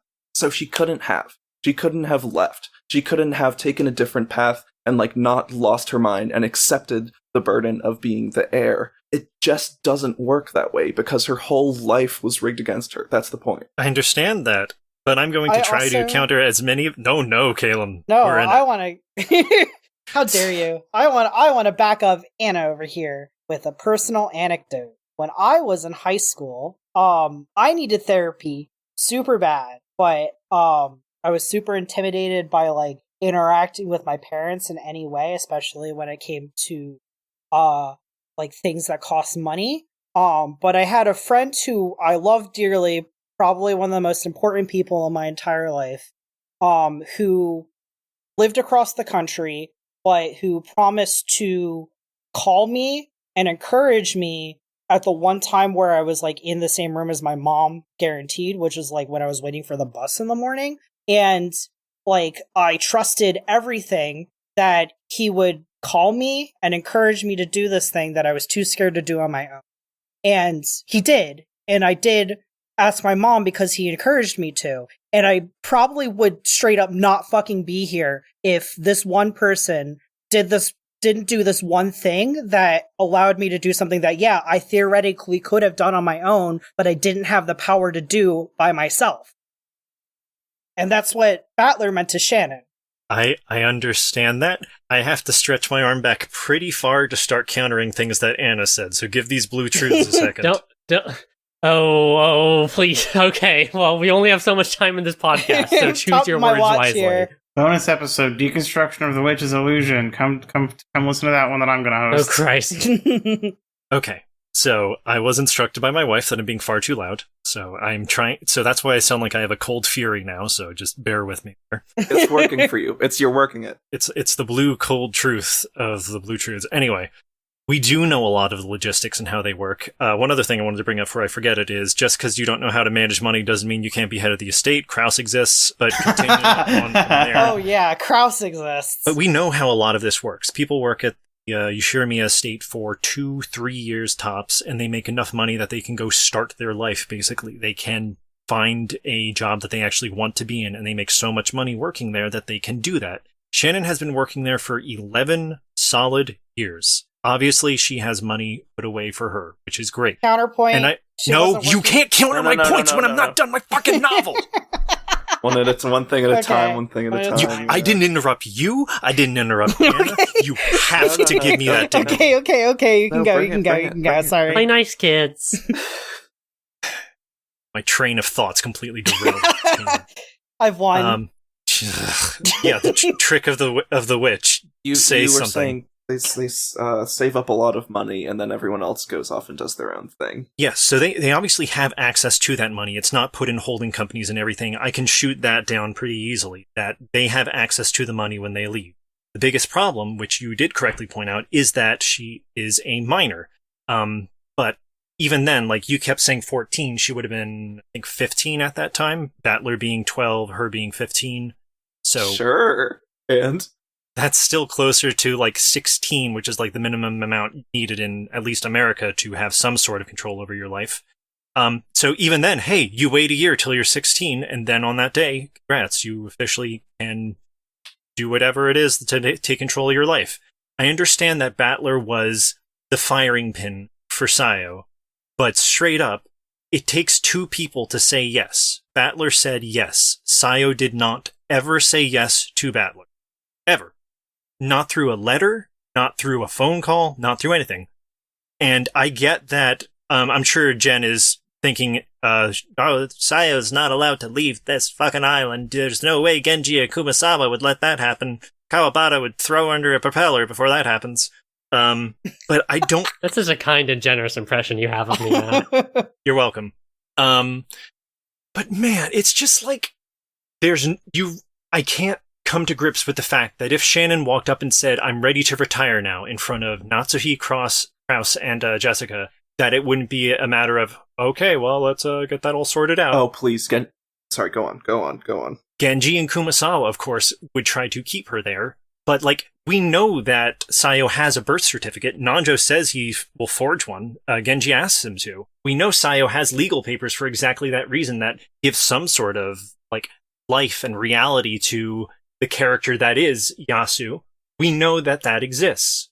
And to completely deny the ability of Yasu to take any action whatsoever to uphold their side of it, when Battler said yes and Sayo did not. I'm not saying Sayo's completely in the wrong. I'm saying they both fucked up. And I just want to have more empathy for Battler in this situation as well, because laying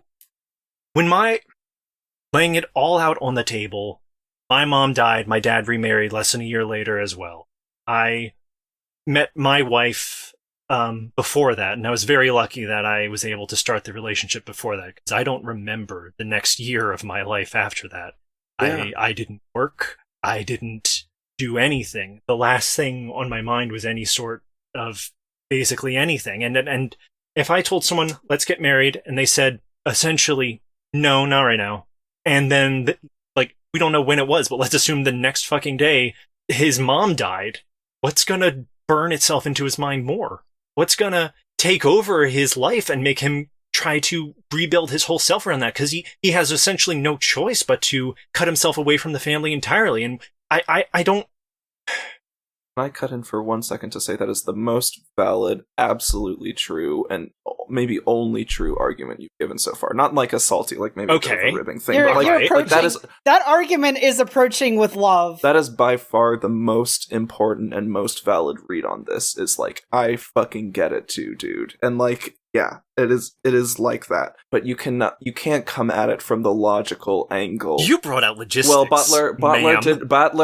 I stand by all of my stuff I said. I'm responding to your response, especially the wrong stuff. Logistics, but in a good way. Can I say, I feel like I have a couple things. I have one thing to thread into another. The first thing is that the specter of gender hangs over all of our lives. So okay. That's a good episode title. Well done. It is so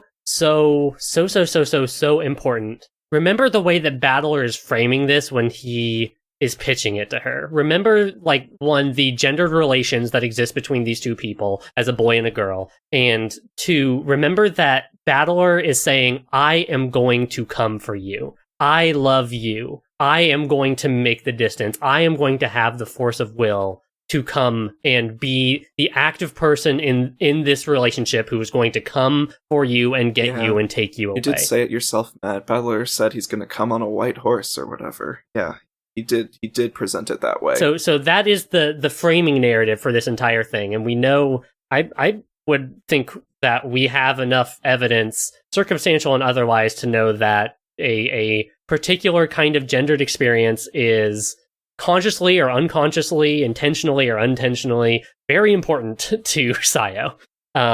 So then, to say that Sayo simply lacked the force of will to leave her thing and go, like, setting aside all of the Genji stuff, like, to say that she, like, was not resolved enough to chase after Battler, again, like keeping this strictly within the realm of the fictional tale with these two fictional people, Sayo did not lack will. Sayo was there every single year for 3 years of her life, ready to throw her fucking job away, ready to throw everything to the fucking wind to believe and follow this promise that she made with this little boy, 1, 2, 3, etc. years ago, up until Shannon literally can't take it anymore and start seeing George. Like, I mean, Shannon's way that she fucked up in this, if we want to think about culpability, I think. I think the way that she fucked up in this is deciding to murder everyone about it. No, that was the only right opinion. No, she's ever had. what are you talking about? That was okay. good. Hey. But like the fact that Battler did not do it maliciously and in fact had very good reasons for like doing what he ended up doing, you know, like consciously and unconsciously to get all Umineko about it does not negate the truth that it hurt Sayo immensely, unimaginably, and it was continued to be a major factor in her making her decisions all the way through to her decision to commit 15 plus murders on October 5th, 1986. Yeah, it's like Call of Duty. She does 15 murders and then a nuke comes down. I feel Literally. I feel like it's probably disingenuous to try and pin, and I don't feel like any of us are trying to explicitly do this, but try to pin the fault of all of it onto one of the two individuals. But it would be also disingenuous to say that there's not fault to be had on both ends as well. It's definitely I just don't thing. Could someone please describe to me what Sayo did wrong in terms of the romance, in terms of falling in love with someone? My fault that I'm referring to is the murder. No, that was good actually. She did nothing wrong. Okay, yes, we've all made the fun murders good joke, but that's the fault. Shannon is an absolutely piss poor, abysmal communicator. Is like, to bring it back to my miserable history one more time, it's like, when my mom passed, I had a lot of people promise, I'll keep in touch with you, I'll check in with you, make sure you're doing okay, and only one person did. And if nobody else did, then I would have even less that I cared about with anyone. Like, I get that. I really deeply do. And this is coming from the most personal place that I have. When I say, if Shannon wasn't writing a letter to Battler saying, sorry about your dead mom or something, and the communication just stopped, I cannot find it in my heart to fully blame Battler for this relationship disappearing. Did I imagine the part where Shannon goes on to believe that Battler not coming back the other 2 years, she interpreted it as he lost interest in her? Well, she did interpret that because she didn't learn all the facts. Yeah, she didn't. Right, and she didn't know. Battler sends a letter to every single other person on that island except Shannon. But if we can get into that, if we take it to Shannon did not forget over that span of time. Like could Shannon have written a letter? I personally don't think that logistically that could have happened. I don't think that Genji would have allowed it. I don't think that any of the people would have allowed it. But even setting that aside, Shannon has been so passive that she would not probably feel able to send a letter. Shannon gets into the logistics of probably not being able to send a letter. I don't see it as resolve to do nothing for 3 years. I see that as cowardice. There was a point during one of the conversations of what was happening where their narrator was saying that she could have tried to call, like get a number and try to call, and she opted to never do that because she didn't think it would work out. There were a lot of times where she opted to inaction because she felt powerless. And even if it didn't end up working, even if we were displayed a situation where she was at least trying to get in contact, but the others in her life were getting in her way, I feel like it could be read a bit more generously. But I do agree that inaction is a lot of the problem with her. Yeah, I got one of you. Oh, you've had me the whole time. It's just I don't yell over people. Excuse me, everyone. I have to open mouth kiss Isabelle. Yes. Okay, great. Like, broadly, my opinion is that Battler did not understand the severity and importance Shannon put on his words. And because he said that, didn't think very much of it, and then his mom immediately died, and his dad remarried instantly. Like you said, very, very much more important things completely blotted out the thing he said to Shannon that he forgot about. And like, he could have remembered her over, oh god, let's get into the letter. He could have remembered her and thought about her regularly. But there's the ambiguity on whether or not he sent a letter. Like, I think there is so much ample room in that scene to have George have seen that Battler wrote a letter to Shannon. George Colton real. No. And withhold it. Personally, I do not think he did this. I think Battler just did not write a letter. And there's a lot of circumstances in which he thought about Shannon and still cared about her and didn't write a letter. For example, Kyrie is the one that brought the letters over, and it would be very weird and awkward and possibly impossible to go, here are letters for all my cousins and also this one servant girl that nobody knows that I care very much for. But also it could definitely be true that he did write a letter and George just withheld it because George's entire plot arc at that point is that he's insanely jealous of the relationship Battler and Shannon had. Yeah, I will say, just to smatter in just a little bit of George course, the way that you can see George just laying on just a little bit of that butter in those scenes where it's like, oh yeah, haha, Shannon, so good to see you. Like, maybe it's just me, but like, it's like fucking Mean Girls. None for Gretchen Wieners. It's not even the letter thing. It's the way that, like, when George and Shannon are together in the latter part of Claire's story, I feel like every time George says anything to Shannon, it's like, haha, wow, that's great, Shannon. It's like, ooh, he's working it. I can feel him working it right now. Yeah, he's getting you, Jen. He's such a getting you hot and heavy. I'm not saying it's good. I'm saying I can see him like angling for the relationship, and personally, I don't think he withheld the letter because I think that makes George the main villain of Umineko, which is boring. I think it is more interesting if turns Battler George didn't write a into letter. Vriska. George becomes the Vriska of the narrative who inserts himself into the narrative in order to make himself more He is important. like actually the inciting incident if he withholds that letter, right? Like he is the reason for all the problems. So I don't think he withheld it, but he could have. And my eternal argument is that anything that makes George Ushiramiya a less important character is the way I tend to view this novel.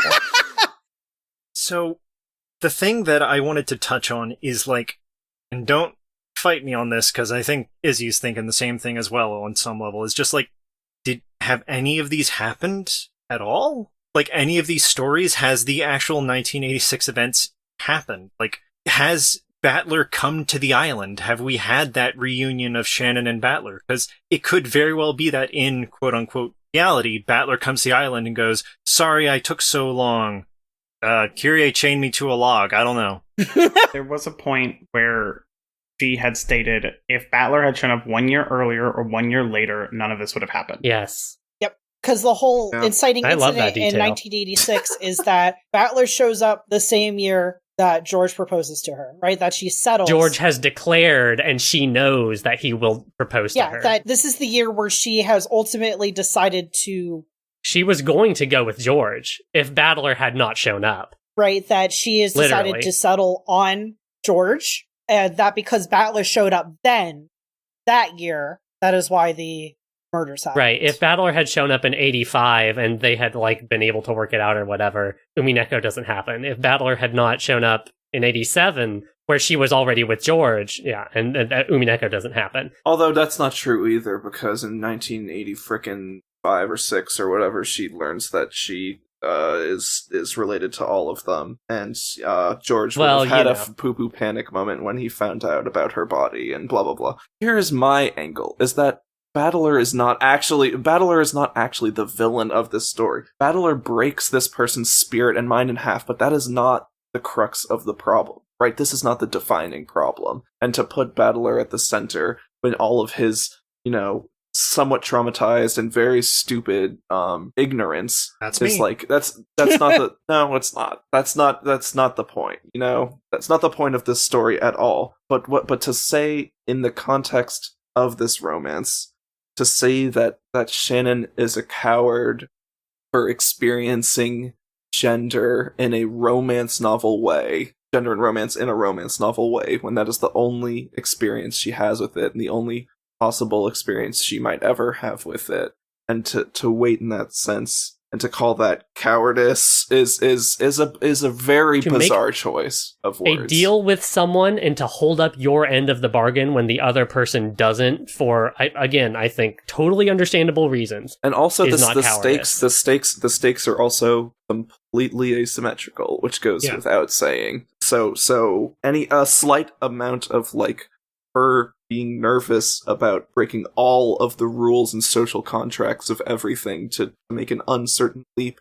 to someone who has not shown up physically yet for her since determining that, who they were going to make the jump at the same time. To not be able to do that is not the same for her as it is for Battler. If I can put a button on this, unless anyone else has anything else to say. We do have other things to talk about. We have other things to talk about. There are 2 points that were made during that conversation that I want to put into conversation with each other, not now, but during episode 8. I'm saying this out loud now so that I remember. The first thing was, Anna, you said, like, oh, the idea that anyone could make any choice at any time, and, like, any human being could just do anything. At like you rejecting that idea versus Matt's talking about something that I totally agree with him with, Shannon's passivity and Saya's passivity and the way that she is only the ways in which her agency manifests and the ways in which it doesn't. Those are 2 ideas that I think we will have great reason to talk about in the next episode. So I'm very interested to talk about that. Yeah, I mean, there are things that I would like to talk about in the Tea Party and question marks. Battler did nothing wrong. Battler did, like, a couple things wrong, I would say. Battler is what would happen if I was born in a universe where I wasn't asexual, and that's a terrible universe. Battler did some things wrong, but I don't think anything that you could, like, necessarily really hold him accountable for. It was just sort of the wrong things, the bit of, like, wronging we accidentally do to everyone in our lives at various points in our lives. Yeah, it's like, it's certainly not intentional. It's definitely a being on different pages in the same conversation, right? Like, that he placed an entirely different level of importance on this thing Shannon did. Shannon hinged literally her entire fucking life around it, and Battler had other things on his plate. Also, can I say, it was not smart for teenage boy high on his dick to fucking say, I'll take you away, let's get married, when he just didn't mean it. He never meant it. It's also like, he didn't... That's not even wrong that he didn't mean it, but he shouldn't have said it. There's no evidence that he understood Shannon's circumstances either. Like, he probably didn't know, like, he probably knew that she was from Fukuin House, but probably didn't understand the full ramifications of both being an orphan and having been in service of the Yoshirimiya family for just the pure amount of time that she had. Like, that someone definitively telling her, I will take you away and we will live off this island away from everyone. Like, there's no way he probably understood the ramifications. Yeah, I mean, I don't think we can call Battler's sin is load bearing in the way that, like, it's him coming back on that particular year, but that like, is one of the things that drives Beatrice to do these things. But, like, do you blame the match or do you blame the puddle of gasoline? There's so much there is so much happening in Beatrice's life that, just because there is an incident that you could conceivably call, like, the spark, like the instant spark that causes it to actually catch fire, doesn't mean it wasn't, like, dripping, with some other flammable liquid. Okay. So from Battler's Sin, everything is kind of it is like watching a train crash in slow motion. It's like watching the 2 trains that are going to crash and watching them set out from their stations, and everybody make every mistake that leads to the thing happening. This is the first train. The second train is the epitaph. Literally, yeah. So we don't need to get into the solution of the epitaph, but we get Beatrice solving the epitaph after Genji basically hands her the not the answer, but, like, Genji helps her think about the epitaph in a way that we are never allowed to beforehand. We come close to that information, but Taiwan, of course, the beloved hometown is actually a place in Taiwan, and there's a whole bunch of funny word puzzles that happen. And I said this in the previous episode, but, like, I love how much of this novel, like, the grand mystery and magic of the witch, comes down to, like, a series of simple word puzzles. I also think it's super funny that the word puzzles are super solvable in English, because it is an English-related word puzzle. Literally. It is, I still stand by, it is possible, not probable, not even, like, certainly not easy, but it is possible to solve this in English. They literally have to translate it so that the logic is solvable. I didn't solve it. I fucking didn't. Like I said, I read a lot of, like, contemporary and also some modern, like, like people live blogging their read-throughs, and there's someone who I read who called the culprit and solved the epitaph entirely down to the location in Taiwan by like end of episode 4. That's so good, man. It was a wild read. Invite them on the podcast. You should, if you have that, if you can find that their name post is or whatever, Gaius please. Marius on something awful. Please, if you can find the link, give that to me so I can put it in the show notes, and also so I can read it and go, what the fuck? Yeah, you'll need a something awful account, unfortunately. Oh, these things happen. And so then, did we already, we kind of already talked about the scene where Yasu solves the epitaph and is brought up before Kinzo, right? Yeah, we went over that last episode, because it's fucking hilarious. Yeah, it's both hilarious and the worst fucking thing in every single one of these books. It's so fucking funny. Dies anyway. Yeah, literally dies anyway. So from there, Claire stops reading her tale there after she talks about how she was brought up before Kinzo and, you know, they paraded her around and she was given the headship, but she refused and all that stuff. And Berncastle's like, don't you want to keep going? And Willard says, no, you can solve the mystery now. There is no mystery left. Everything from here on is just child's play and would purely exist to tell you about how, you know, about how Claire suffered. And then we get Willard draws his black and white sword, Claire draws her gray sword, and they have their final battle, and we have the breakdown of the illusion of the witch with a fucking great ass butt rock song playing in the background called Golden Nocturne. Buttest of rock. It's the best part of the entire fucking thing. It's necessary for that whole thing. It's so good. And of course, in true Ryukishi form, even here at the very, very fucking end of it all of these solutions are still coded. Illusions to illusions. The corpse that cannot return to Earth returns to illusions. That's for the first Twilight of the first game, which, you know, if you think about it, you can figure out what he's saying there. Obviously, Shannon cannot have a corpse if Cannon is standing there with Hideyoshi, supposedly looking at Shannon's corpse. Man, okay, so Hideyoshi was really on some bullshit with that one, right? Because not only does he, like, you know, Cannon breathing down his neck, telling him that Shannon is dead, but he also says what a way to find out, right? It's on the Middle ring. finger. Middle finger. It's on the Hideyoshi. It's on the middle finger. You will say this for me, and I will give you another $10,000. Yeah, like Hideyoshi either is. I don't think he would be in on it because like it's obvious that like Ava would super not be into this reveal, even if Hideyoshi would be fine with it personally. Like if he just found out then, or if he knew it was happening and just decided to fuck with his son. Let us not forget, everyone needs a whole lot of money right now. Would you accept a couple things if you knew that you were going to get, let's say, somewhere in the realm of 1 billion yen? I'm going to give you $200 million if you lie that there's a corpse here and that the corpse wanted to marry your son. Rich people things. Rich people things. Yeah, that is rich people things. things. Just kidding. I just think it's like insanely funny in retrospect. And all of these are so fun. Like it's fun. It's beautiful. I think it is the climax of the games that were the question arcs finally. And you know, who am I? I we learn what this one means later in the book. Who am I? Allusions to illusions. The promised reaper lowers the curtains on the tale regardless of the witch's will. Which is an evil clock.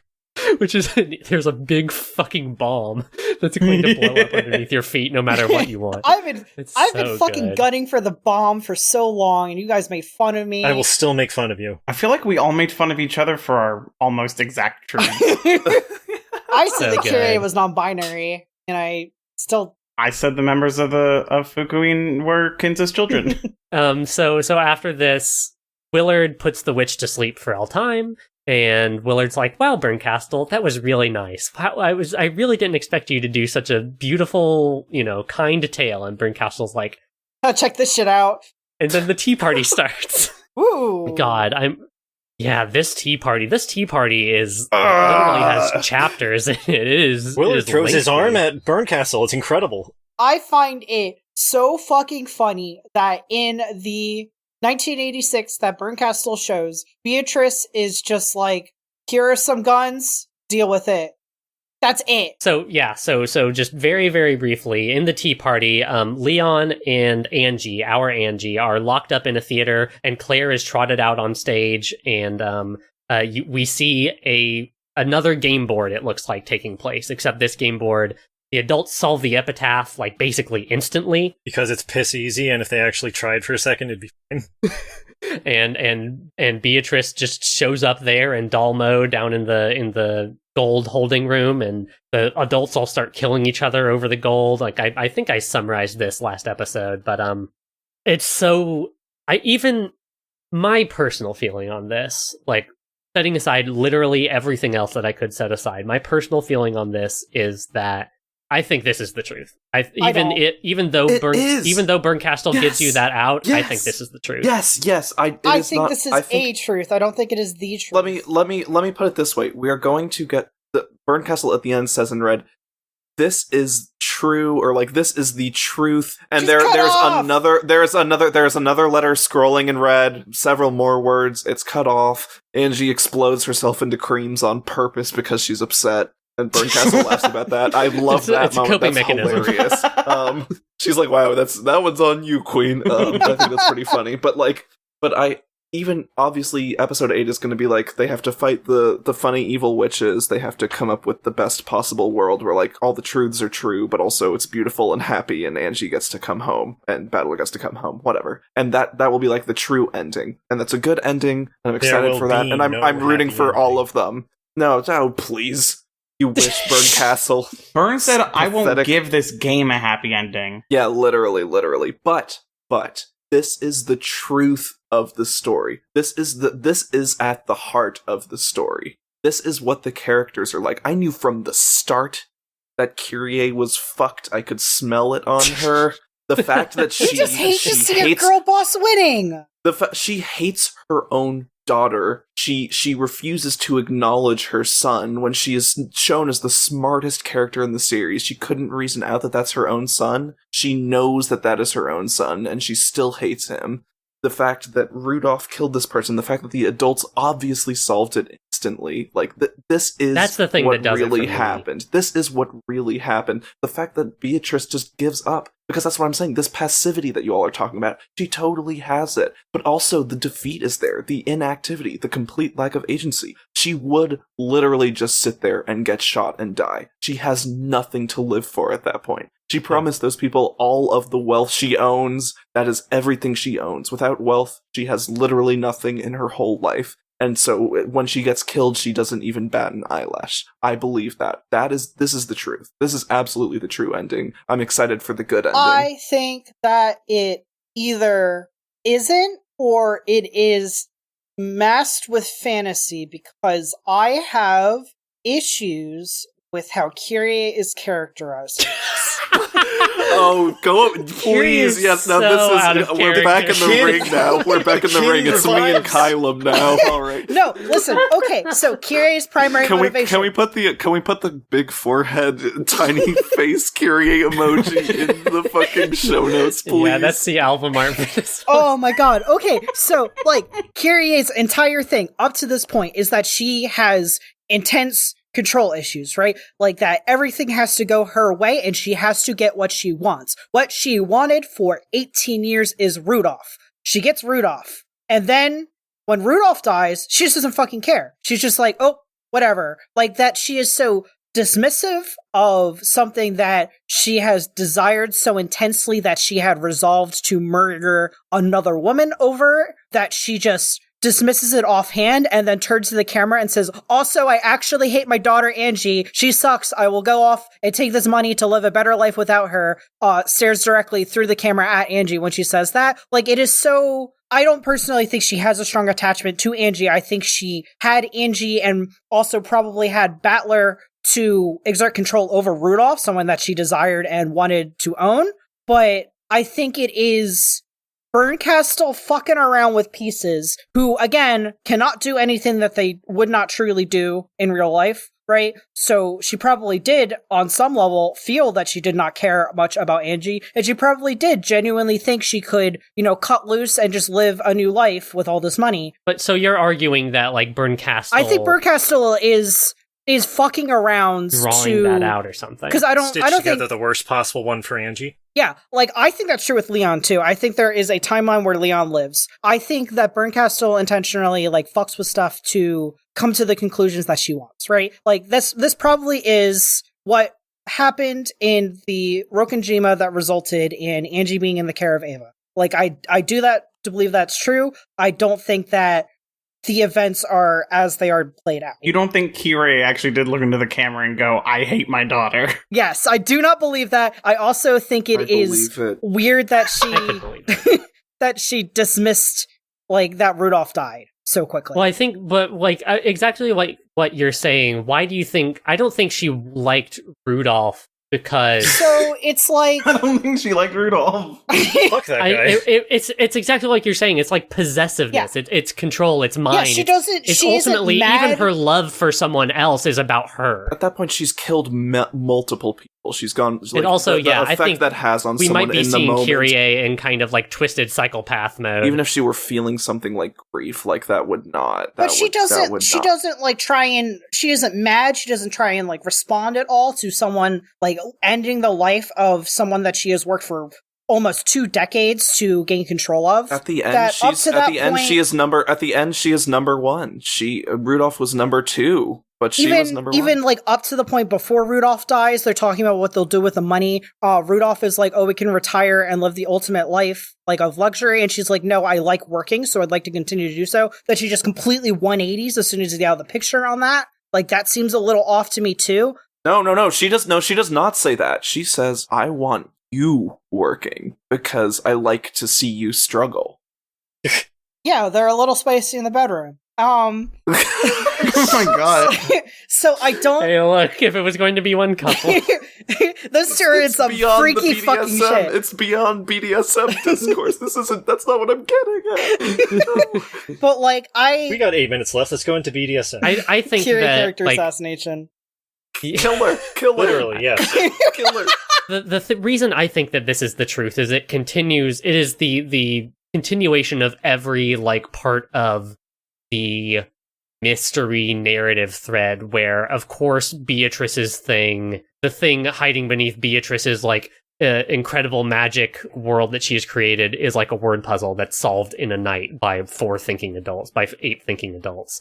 Like, of course, like, yeah, like you were saying, like, she just sits there and, like, this was her roll of the dice and she fails utterly and just gives up instantly. Of course, like, the adults start fighting each other over the gold, like, literally happened, 40 years ago in the catacombs of Rokenjima during World War II. The like, everything about it, it is the full, whether or not, you know, Bernkastel gives you that out. And I think it is important to honor that out is given. And I expect that out that Bernkastel gives us will be honored in the next episode.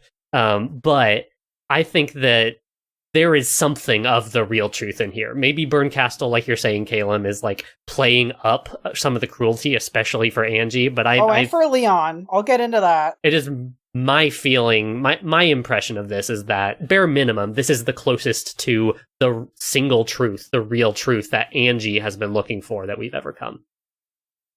Yeah, so the saddest moment in all of Umineko is when Leon dies. Yeah, totally. Like, straight up, like, hits me fucking gut punch, like, probably more intense, like, visceral reaction to that scene than anything else in this novel up to this point, is finding out that Leon gains this full understanding of how much of a miracle it is for Leon to have lived that life, to have been as happy as Leon had been, to the point that, like, Leon thanks Bernkastel, like, that Leon is so, like, appreciative of having learned about Claire and such, and then is popped back into life seconds before Leon just dies for simply existing, for being an obstacle in someone else's way. Sorry, who kills Leon? A gun does.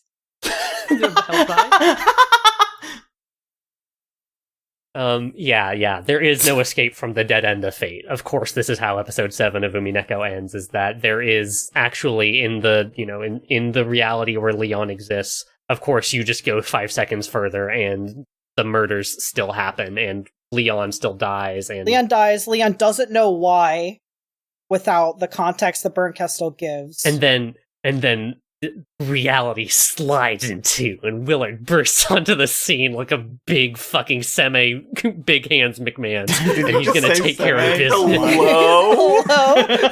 Excuse It is me? Caelum's court-assigned husband. All right, who's I just Willard's love kin? the way that Willard is this like total dreamboat of a guy.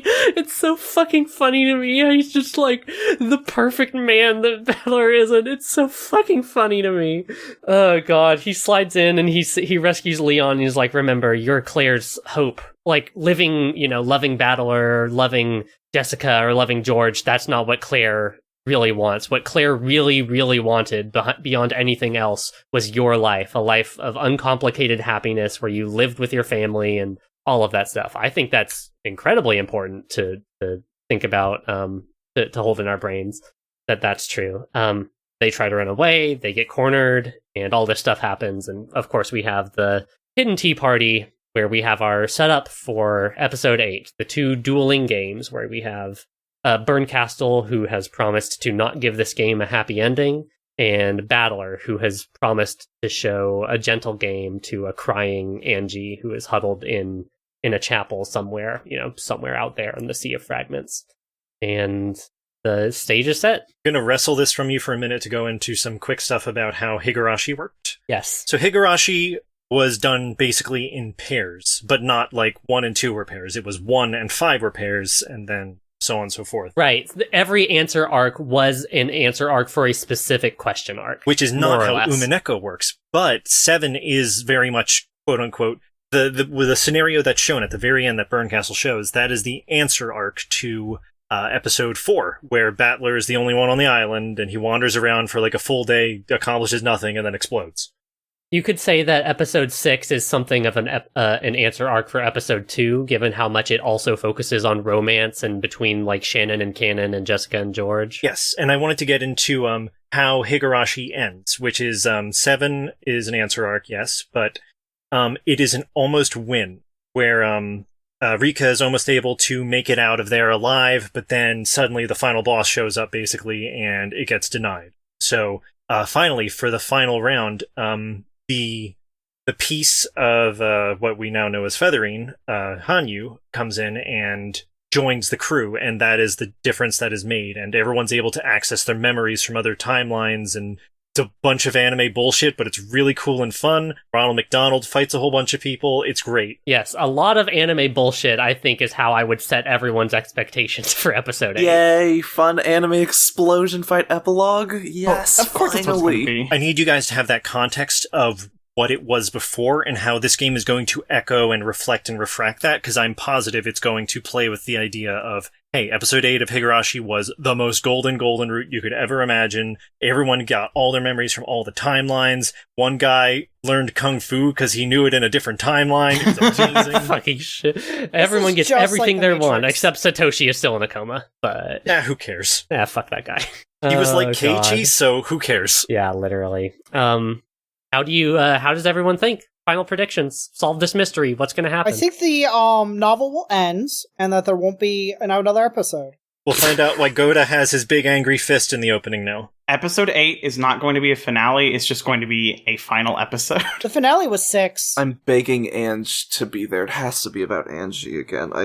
She's the only character I like anymore. You're right, though. 6 was the finale. Kyrie is gonna look at the camera and say that actually she loves Angie and she misses her very much. Kyrie's gonna explode. Halfway through their episodes, Maria's going to bust in and go, "It's my episode now, idiots." And Oh, then that tell would her own also game. no.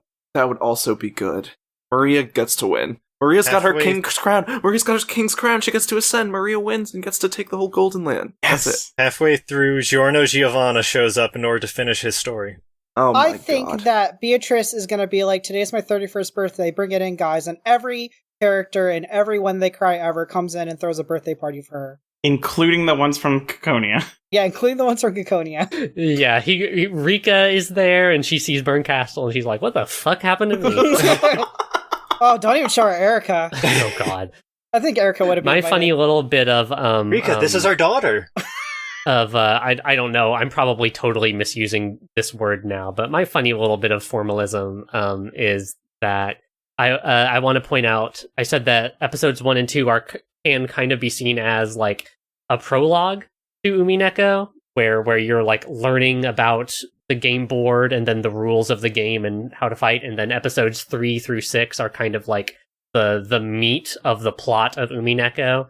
And these last 2 episodes are kind of like epilogue episodes, right? It's one of you said this was like the moment in the RPG where you're having your like final flashback before going to fight the big boss. Yes, totally right. And so here's a little question I want to drop on everyone's heads that I hope I didn't do last episode. Oh man, is this a big question that you're going to use a sound effect for in the edit? Maybe. Here's a funny sound effect. Wow, wasn't that hilarious?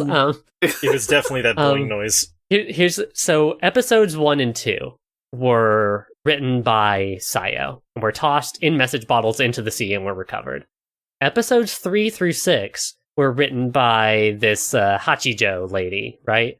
Who is also feathering, and that's complicated. But like episodes 3 through 6 are forgeries written by this person who has the scent of truth to her forgeries for one reason or another. Who do you think wrote episode 7 and maybe episode 8? Oh, come on. It's too late. I think Ryukishi07 did, personally. But... Wait, Ryukishi07 is Hachijo, is feathering. Oh, no. Think about this. The answers to this and more and less in episode 8 of Umineko, Twilight of the Golden Witch. How could the title be anything else? Thank you all so much for recording this podcast with me. Thank you, listeners, for listening in for what I can only imagine is the most chaotic release schedule that you've ever experienced ever for a podcast. It's a prestige podcast. You made it this far. It's a prestige podcast. It's every single one of these is artisanally handcrafted for you. Yeah, by so you Jen, fucking like enjoy it. Working to the bone for I spend months and too months. much time editing this shit. We tell her not to. Yeah, we tell her to like make it worse. Too much time and not enough time. Stink it up. You can follow us at Golden Truths Pod on Twitter and Tumblr. You can find us on YouTube by searching Golden Truths and Umineko Podcast, which is what we are. You can send an email into the show and we can either read it or maybe I'll just look at it and smile. You can send that email to goldentruthspod@gmail.com. Once again, that is goldentruthspod@gmail.com. And you can find everything we do, including links to all of the above, on our website, goldentruths.net. Caelum, where can people find you? Oh boy. You can find me HiveHome on Twitter. That's HIVEHUM. Other than that, good luck. You can find me in my address is And Matt, where can people find you? Oh, I was waiting. I have to mail Caelum a Wii U. I was waiting for.